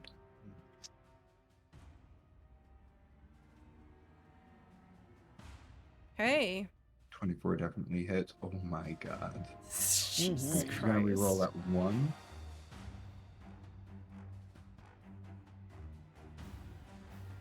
He's rolling 2d6 because of Piercer. Nope. Oh, it's only 1 higher. Alright. Let's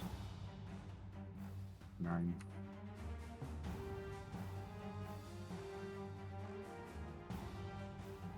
Time to go to the calculator.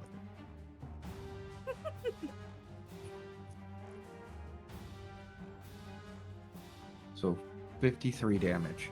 Is that number 4? Yes. Okay, 53 damage. I'm gonna go ahead and say that your arrow is so concussive and hits just the right spot that it just literally blows one of the arms off of this thing. Oh, nice. Wow. So I'm gonna mark this as red as a reminder. All right, and then Garen's actually gonna stay right where he is for now. Okay. Finn, it is your turn. From your angle, you see Garen take a sidestep and is shooting beyond the guard tower here. Something's going on the other side. Finn will walk up to where Pole is by the plank. Okay. How sturdy does the plank look? Let's have a look here. Roll me a survival check. This will be free. Oh, I can do that. Okay. It looks like it's...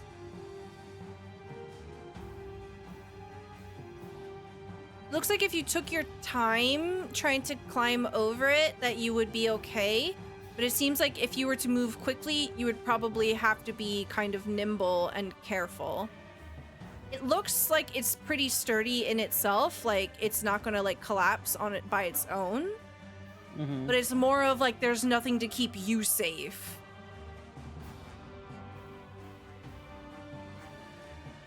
Okay. Would it be safer for me to like jump on here and try to get over from this, like that? Or does no, it seem that's like... the crane. So that goes like way up. Oh, it goes way further up. Oh, Yeah. okay. Okay. So never mind here then. are your options. You can cross over normally and do a dexterity saving throw, or you can go half movement. So it'll take up double movement if you try to cross over carefully. So, where were you? You were here, right? I was right next to the pole. I moved. Yeah, originally I guess I was right here. Yeah. Okay, so that means you moved 5. So this was 5. So this would be 15. Yep. This would be 25. This would be 35. That would be your whole movement if you want to move it carefully. Mm-hmm. Or if you want to go over quickly, you have to do a dexterity saving throw. I have a pretty high dexterity. What's your... Can you not long jump? Long jump? He has a high strength. Why you gotta introduce these obscure rules? Long jump. Okay. I mean, it's 15 feet. That's feasible. Yeah. You cover a number of feet up to your strength score if you move at least 10 feet on foot. Means if you make a standing long jump, you only leave half that distance. So your strength score is 18. Oh, you can easily jump the whole distance. Yeah. This would be 5, With a 10, long. 15. Yeah. You can jump it, but you still have to make a roll to jump it. That's fine. What am I rolling to jump it? It would be athletics. Oh, okay. I'm good with that. Good luck. Oop. Oh, 13. Hold on, let me look to see what the DC is supposed to be. Also, Okay. welcome in, Raiders. Thank you so much for the Hello, raid. Raiders. Hi. Sorry, we're looking up Raiders. jump rules, I guess. no. They don't trust my rickety plank bridge, No. which is fair. That's super valid. To be fair, after everything was dead and Garen was going over, he was going to jump it. Hell yeah. We're not touching the death plank. You know, we Yeah. don't walk Oh, the okay. plank here. So you can Mhm. jump the 18 just fine. Yeah, so you're fine. You jump. With 13. That Okay. will take your action though. That's fine. Garen. Bonus action. Number 4. I throw pocket sand. Okay. Glitter. Glitter. Okay. All right. That's your turn. It Okay. is my turn. They are confused. I'll start with number 4. I'll roll the damage for the. It's a wisdom save for the spirit guardians. 11. Fail. 11 damage. Okay. 11 for his 11. Alright, roll a 1d10 for the confusion, and 8. 8 means it tries to attack. It can only attack one thing. It's going to attack the one thing. Tried it. Mind-breaking touch. Okay, the first attack hits. You see number 5 take 5 piercing, so it's gonna be 15 piercing damage total, and then the mind-breaking touch misses. Okay. Scum number 5 is going to do wisdom saving throw. 17 for the Sacred Guardians. Fail. Sure. 11 damage. 11 damage. Okay. 11 damage. Rolls a 1d10. Rolled a 2, which is going to be... Doesn't do anything. It just stands there. Okay. That confusion. Scum number 3, It's so wisdom nice. saving throw 18 against the Spirit Guardians. Fails. DC 19.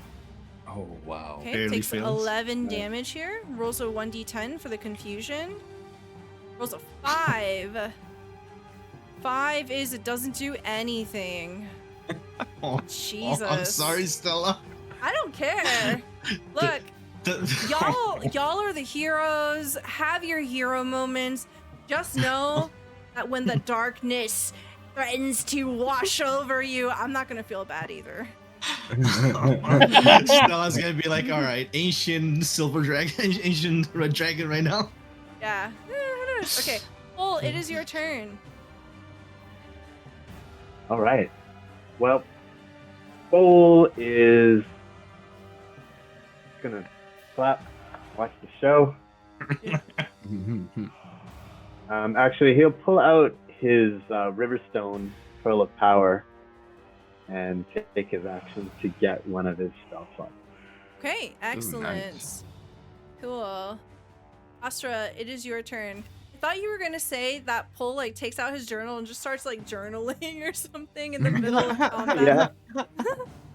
Scrapbooking. Dear Diary, today I didn't really kill anything, but I still feel kind of bad. Things died around me. Astra, it is your turn. Toll the Dead, the most injured one. Okay. Number 4 looks the most injured. That will be a wisdom saving throw. That is a 19. Oh, he finally makes it. Takes no damage. Because Dang. it's all dead, I believe. Okay. Yep, no damage. I should be fair and mind you that you get saving throws against confusion. I don't think you want Oh, them. yes. Right. Oh yeah.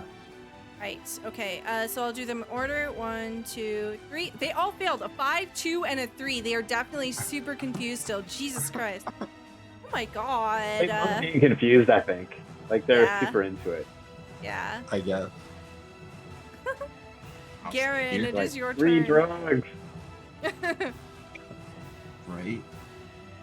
This actually makes a lot of sense, but I'll explain after we finish this adventure. What does our rogue want to do? Oh yeah. Garen is going to use steady aim Okay. and take one more shot at number 4 Okay. with advantage. So 20, and then roll 1d6. Yep. Reroll that 1. It's a lot of damage. So that's 36 damage. Yep. What does this look like? So Garen, actually, the whole time everybody was taking their turn, Garen had his bow leveled and he was ready to go. He drew back, let out a breath, released it, and it went right between the eyes and split the thing's head completely open. Like Just a like- watermelon. Yeah.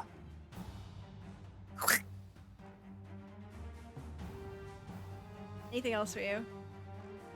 That'll be it. And That's his move and bonus.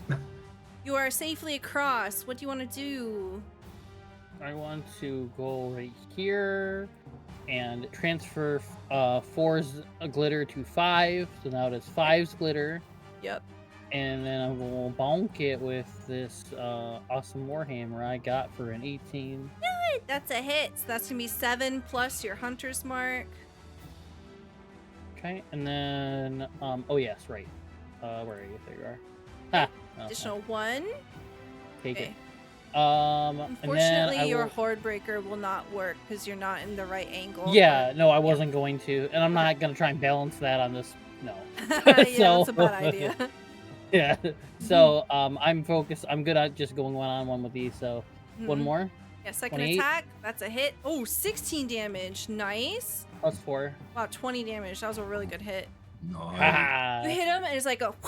Then you hit him again, and it's like a... Whack! Yeah. Dude, you're starting to compete with Garen. I know. Oh. It looks good. So, Yeah. Hey, anything Okay. else for you? I think that's all I can do. Okay. They're gonna roll. So number 5 is gonna roll the Spirit Guardians. 19. Succeeds, just makes it. So it takes half damage. Okay. Was So 11, 7 damage. 7. Okay. It's gonna roll its confusion. 9. Creature can act and move normally. Okay. I'm gonna try to hit Finn. Hi, Lucky. Can you guys see Lucky? No, you can't. Okay. Just a little bit. Just a little bit, yeah. Just a little bit lucky. I got an acrylic keyboard cover, so he can't walk on my keyboard anymore. Yay. There's So his he's bubble. angsty, is he? He's so confused by it. He doesn't know what to do with it. I'm like, I have one of those too. yeah, it's super helpful. It's the best thing I bought. Okay. All right. About to put Yay. some more holes in Finn. Here we go. Trident. Mind-breaking touch. Okay. Oh, So, yes, the mind-breaking touch. Okay. The trident. Oof, the worst. They miss, Yeah. and then the palm goes right onto your forehead. You take 23 psychic damage, and you have disadvantage on your wisdom saving throws until the end of their next turn. So as this 23. palm touches your forehead, it feels like a splitting migraine just exploding across your skull. I'm so sorry. It's Uh-huh. the worst. Yeah. Nope, he's feeling it. He's feeling a little bit more now. I think the first one, it was like, ooh, this is like this is a little bit painful, but I think I'll be all right. And I think a little bit of this second time he's hit this, and this one just feels more intense. Because he jumped over the thing and he's trying to bash with the hammer and he's using a lot of energy. So you can definitely tell it looks like Finn has got like you said, like a giant headache. Yeah, this is the type that is going to take you 2 Advil. Not a 1 Advil. Okay. Next Scum's turn is going to wisdom save for the first one to see if it breaks confusion. It's a 9. It's still confused. The last Scum is going to wisdom save for the Spirit Guardian, 16. 14 damage, fails. Okay, takes 14 damage. Is going to roll for confusion. Rolls a 4. Which I think is a do nothing. Okay, yeah, it does nothing. Then it rolls wisdom save to see if it's still confused. 15. Still confused. Okay. Oh, it's your turn. Yeah, you have an 18. All right. Well, watch the jolly show. So Okay. I'm not going to walk across that thing. I'm waiting. I was told there would be flying. Pole is just like, is it time for uppies yet? Hello, Asra, carry me over. Okay, perfect. Asra, it's your turn. Let's see. Which one of them is the most injured?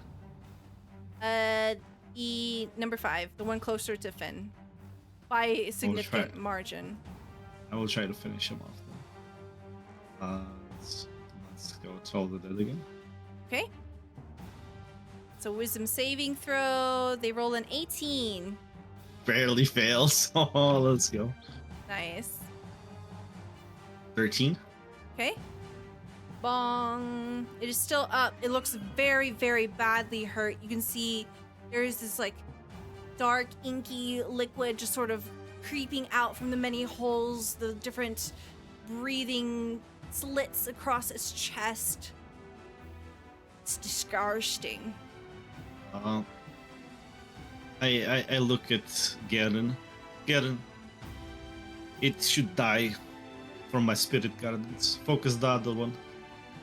As I move in to right next to Finn. Okay. Go here to draw some aggro. Okay.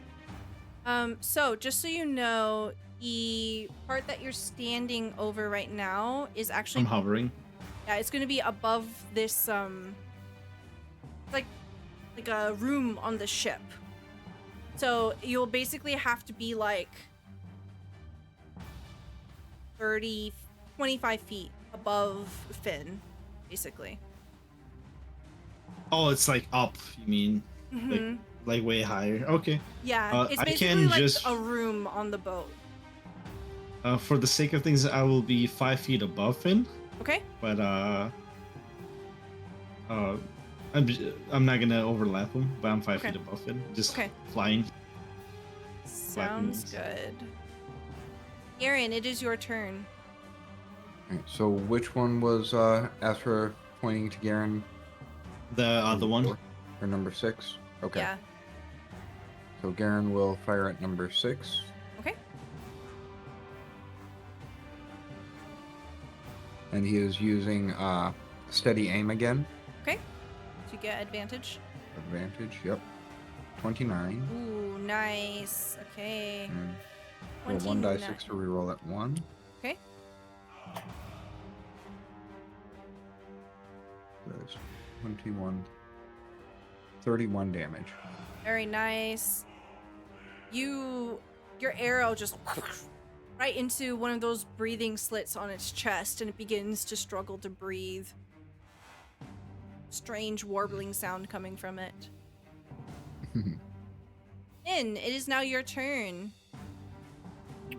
Everything hurts. Yep. Your body hurts. Your head hurts. We're getting to that point. Smells like rotten fish up here. We're just having a terrible It's time. terrible. We're gonna go and use the Warhammer again, I guess. Why not? Okay. Okay, a 15 is a hit. You do 13 damage here. Roll the hunter's mark. Okay, it is still up for 17 All right. damage. You go bonk. Go down now, please. Ooh. Go down Ooh. now, please. Yeah. Has a natural 20. Yeah, you don't have to do the math. It's definitely Oh, super dead. Okay. All right, cool. What does this look like as you bonk it to death? I think Finn's getting a little bit of that, like, okay, it's time to, like, the kind of the fight or flight sense, sort of, and the kick in of the fight is like really getting to, like, okay, we are finally back to experiencing the normal. I'm gonna go down soon. This is not fun, and then just kind of kicks in the, like, trying to fight his way to make sure he doesn't come down, because he's been doing pretty good lately, and he wants to keep that streak going. And I think he mustered up just enough energy to just give one real good shot. And he feels the magic in the hammer, because he has a special attachment to this hammer now, and he has a feeling of what might be part of this magic and not. And after that, he will, I guess, walk over closer to this person. Okay. And either transfer or just do a brand new, like, glitter to number 6. You can just transfer it. Okay. Hunter's mark. I will say, because you're next to the door here, you can see inside, because they did not bother closing the door behind them. Can I look inside then, or do I have to? Yes. Or that be a? No, you can just have a quick glance, and if you just kind of scroll down here a little bit. Yep, I see it. Yep, looks like a whirlpool. So when you look inside of the ship, you see something that looks like a large bath inside of the ship. I think Finn will look in there real quick, and say out loud, "Looks like this. It looks like there's a whirlpool in here." Okay, that's your turn. Yep. Okay, it is the Scum's turn. Roll a Yay. wisdom saving throw for the Spirit Guardians. Oop. Is it 18? Fail. 18 damage. Okay. 18 damage, and then the confusion. 6. I think that's a do nothing. And then they roll to try to break the confusion. They fail. They roll to 6. Oh, it's your turn. Hello, transplanter. Hello, rangers. Hi, Raiders. Hello.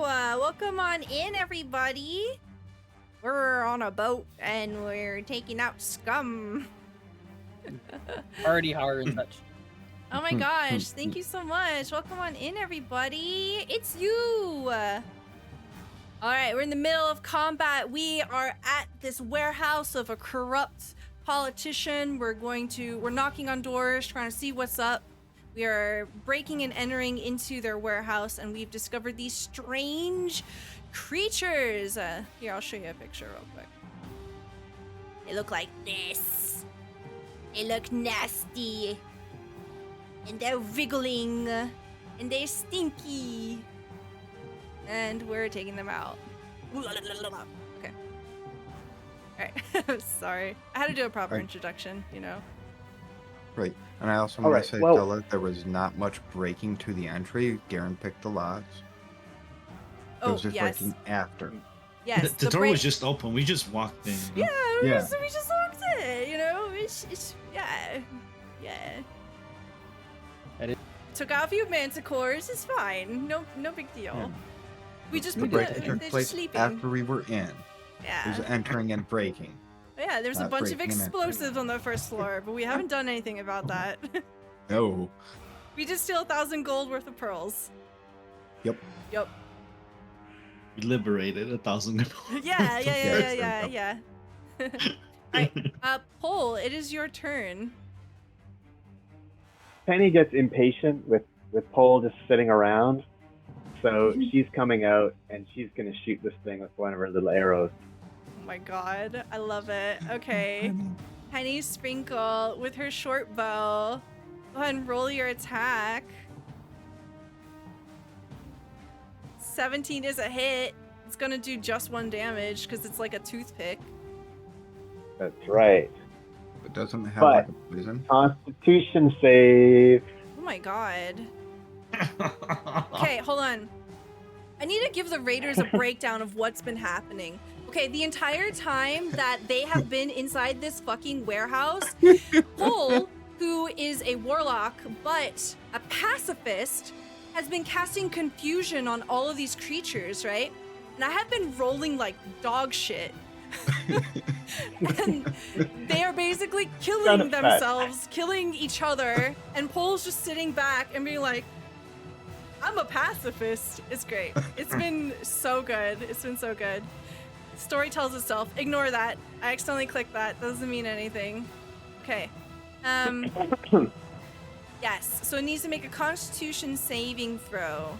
It rolled a natural 1. Oh my a God. 5. Oh my god. Okay. I love how you went on a Make eyes random. on me. I've been rolling like shit, and then a natural one. Oh my god, y'all. Demonstration. It's wild. Prove it. Oh my god. Okay, so it is poisoned for 1 minute. If the Yeah. result And I is think on a 5 5 or or lower, lower. it falls is. unconscious. Okay. Heck So, yeah, let's go. Combat ends Penny here. for the win. As What a win. You fucking do it. This is so wild, y'all. What the heck?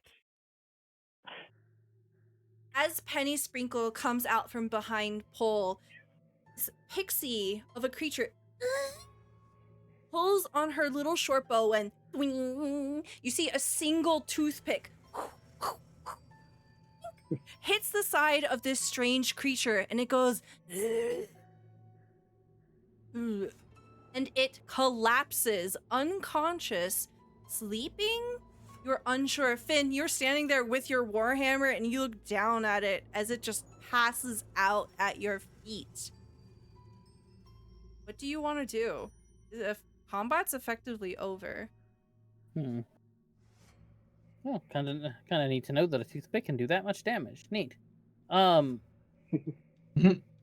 look over at Azra and go, What should we do? What should we try next? I see there's a whirlpool in there. I don't know if we're going that way.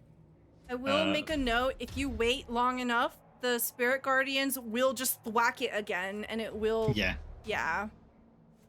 I'm not dropping We that could thing. capture it and question it. Do we really want to try questioning something like this? I think we finished this one. Okay. They have not tried to talk or speak or say anything intelligent, right? No, they have not tried This whole time. communicating with you at all. Okay, you guys, you do it your way. Hey, a wisdom saving throw is rolled a 12 against your spirit guardians. Failed. Good 8. 14 damage. 14. It's still alive. All right. Finn, as you see the spirit guardians go punk against it, it begins to rise up. Finn, you can make a free attack here if you want. Please hit it. It has 6 hit points. You mean like that? Yeah, like that. All right. You take it out. Nice. Then silence falls over this suspended ship that you are on. Okay. Now there's a whirlpool in here. What shall we do? I fight Yes? to grab Paul's hand. All right. I grab on. I ferry Paul across above the plank. Yeah. You can all cross, then- no problem. Yeah. So did Wait, so how do you carry Pole? Do you carry Pole like cradling in your arms? Like, is it kind of like Princess nice Carrie. and close? Princess carry? Is that what it's called? Paul goes like this while he's going across. Yeah, we're just doing the classic. Superhero? Okay, I love it. How does No, Garen like get like someone a ballerina like being a carried. ballerina? Yes. Oh, nice. It is graceful. so. See- Paul, I've got a question for you. Was it a fantastic way to view? Oh yeah, what outstanding! Actually, I'll totally use this in some of my illusory pictures when I tell this story later. Nice. Very impressive, Paul. Okay, how does Garen get across? Not Penny being picks him up. carried like a princess, but what was I If you don't know. if you take your time, basically moving at half movement, you can get across no problem. Yeah, Garen will cross like that and be fine. Okay, so as you're looking into the open door here, you can see what is effectively a whirlpool. Air in this compartment is oppressively hot and humid. Clouds of smoke rise and escape through the grate above, billowing from a pair of roaring boilers near the bow. Bolted to the deck and the walls on either side of this large pool of steaming water. You see that the walls, floor, and ceiling of the compartment are thick and slimy with condensation and mildew. You see that there's also a door that leads... Oops. Ignore it. I hit the wrong button, y'all. That wasn't foreshadowing. Yes. We get to the door. There's another door on the inside. Hmm.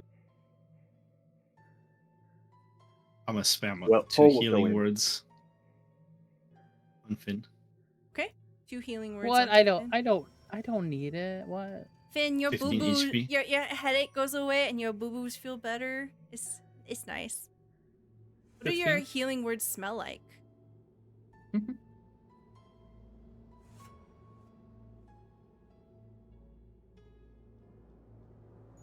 For Finn.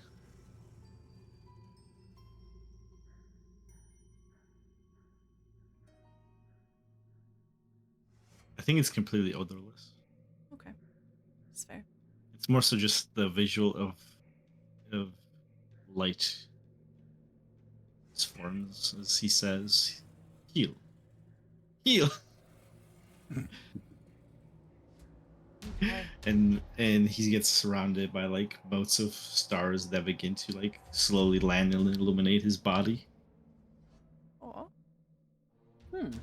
Garen and Pole, as you begin to enter into this small room, heat washes over you. You see that the pool is overflowing and the water is kind of seeping out, and it licks the sides of your boots and your shoes. You can feel the heat pushing against your against the material of your footwear here. You can tell that the water isn't like boiling hot, like it's not going to hurt you, but it is really, really hot. And as you step in through the threshold of the door, water even pushes out and begins to leak out the sides of the open door. You get the sense like, oh, the water is just kind of pouring out of the ship, and that's why there's mud underneath the ship. Just this constant stream of water. So all you hear is just running Wow, it's water. like magic. Magic hot spring. Well, let's take a look at this door. Does it look locked or anything?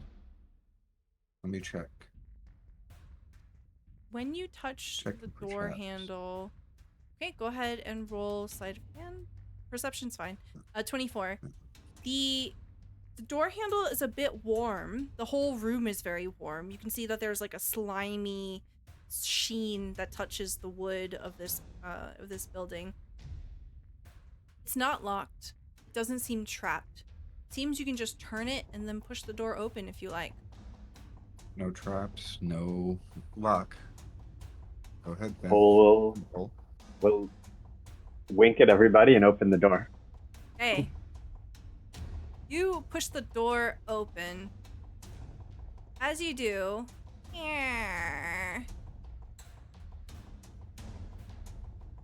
you see 2 more scum charging after you. And that is where we're going to end our session for today. I fucking knew it. Scum! Scum! Yay. Thank you so much, everyone, for being here. Thank you so much to our raiders. Thank you to our lovely, lovely Patreons. Thank you so much. We're going to go around and do some outros here. We're going to say who we are, where you can find us, and what our favorite part of today's episode was. And we'll start with Zombie. Hello, I am Jacob. I'm Zombie IMZ. I'll show you to call me. I am the lore keeper and Captain Z of the Good Ship Clip. I'll probably do too many clips. That's up to your own discretion. Today I played Finn Carlson, Ranger Researcher, who is trying to find all of the bad stuff around and see if he can find a way of how all of these zombies and other monsters get conjured, and see if we can try and make this world a better place without the minute or something of that nature. You can find me on Blue Sky at Zombie Fighter 89. If you go there, there's a pin notification on there. There's a link to a Google Doc sheet with all the wonderful, cool work that I have done for the most part, because I have some new work that I have been up to, and I'm gonna scroll up here real quick. If you go ahead, if you would please go ahead and follow. Oh, that's the video, but that's fine. So that's that is a short that I did that's been put up on a YouTube for looking for Mom TTRPG. They have currently a new campaign. They just started on Thursday. There we go. They just started on Thursday. It's a really fun game with really cool cast of players in it.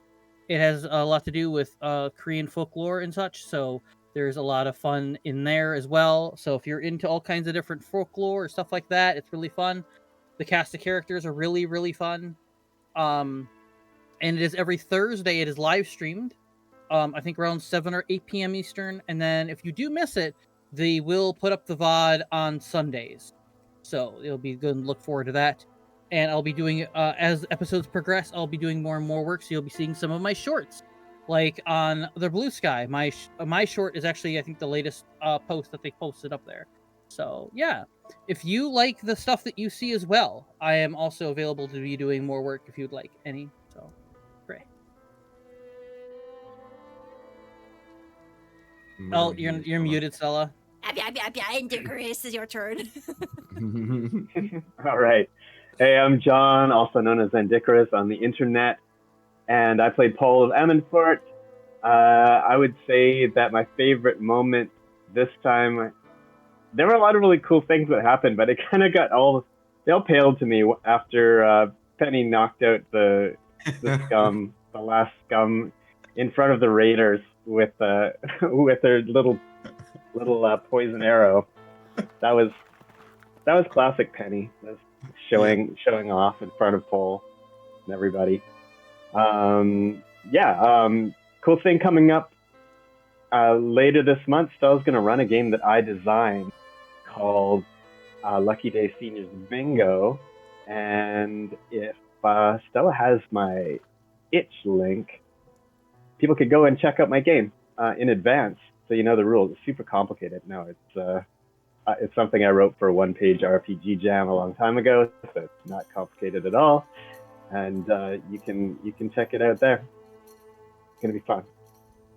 Yes, please stay tuned for more information about that. We'll be doing a casting call, and you'll see that in our Discord and also over on Blue Sky as well. Pass it on over to GodfatherWraith. Hey, I'm GodfatherWraith.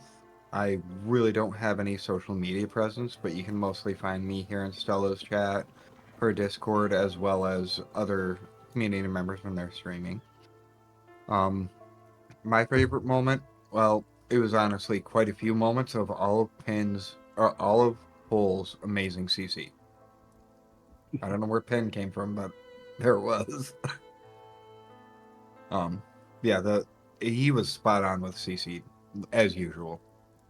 I just cannot believe the roles. Like, they just told the story for us. You're Right. such a menace. Love Some of Dice were the star of the show for that. Yeah. God, the funny thing is, like, I can't fudge it because I like make it public for y'all, right? So it's like I didn't make that up. That's just the story that we told tonight. Yeah, it's great. Thank you so much. We'll pop on over to Igneal. Hi, everybody. My name is Igneal. You can find me at Blue Sky, Igneal Blazeheart. And you can also find me here on this channel on Wednesdays for Secrets of Saltmarsh, and on Tuesdays for Humblewood, where I play a evocation wizard, little Gallus, little golden pheasant fellow. My favorite moment tonight is definitely the confusions. It pretty much turned a series of hard encounters to now you guys are stuck in this warehouse with us, but just every enemy just turning to their ally and just like stab. Mental break. The mental break on its ally was so amazing. He's just like, grabs head, does 20 damage. That was Right. wild. Oh, my it gosh. was so great. Dang. Well, thank you so much again to our Patreons. Because of them, everything that we do here is possible. If you want more information about what you can get from being a Patreon, you can check us out over at patreon.com/StellaLuna. Otherwise, we'll be back with more Secrets of Saltmarsh in 2 weeks. So on the 18th of June, please join us at 8 p.m. Eastern Time. We hope that you take care of yourselves. Happy Pride Month, everyone. We'll see you around. Bye-bye!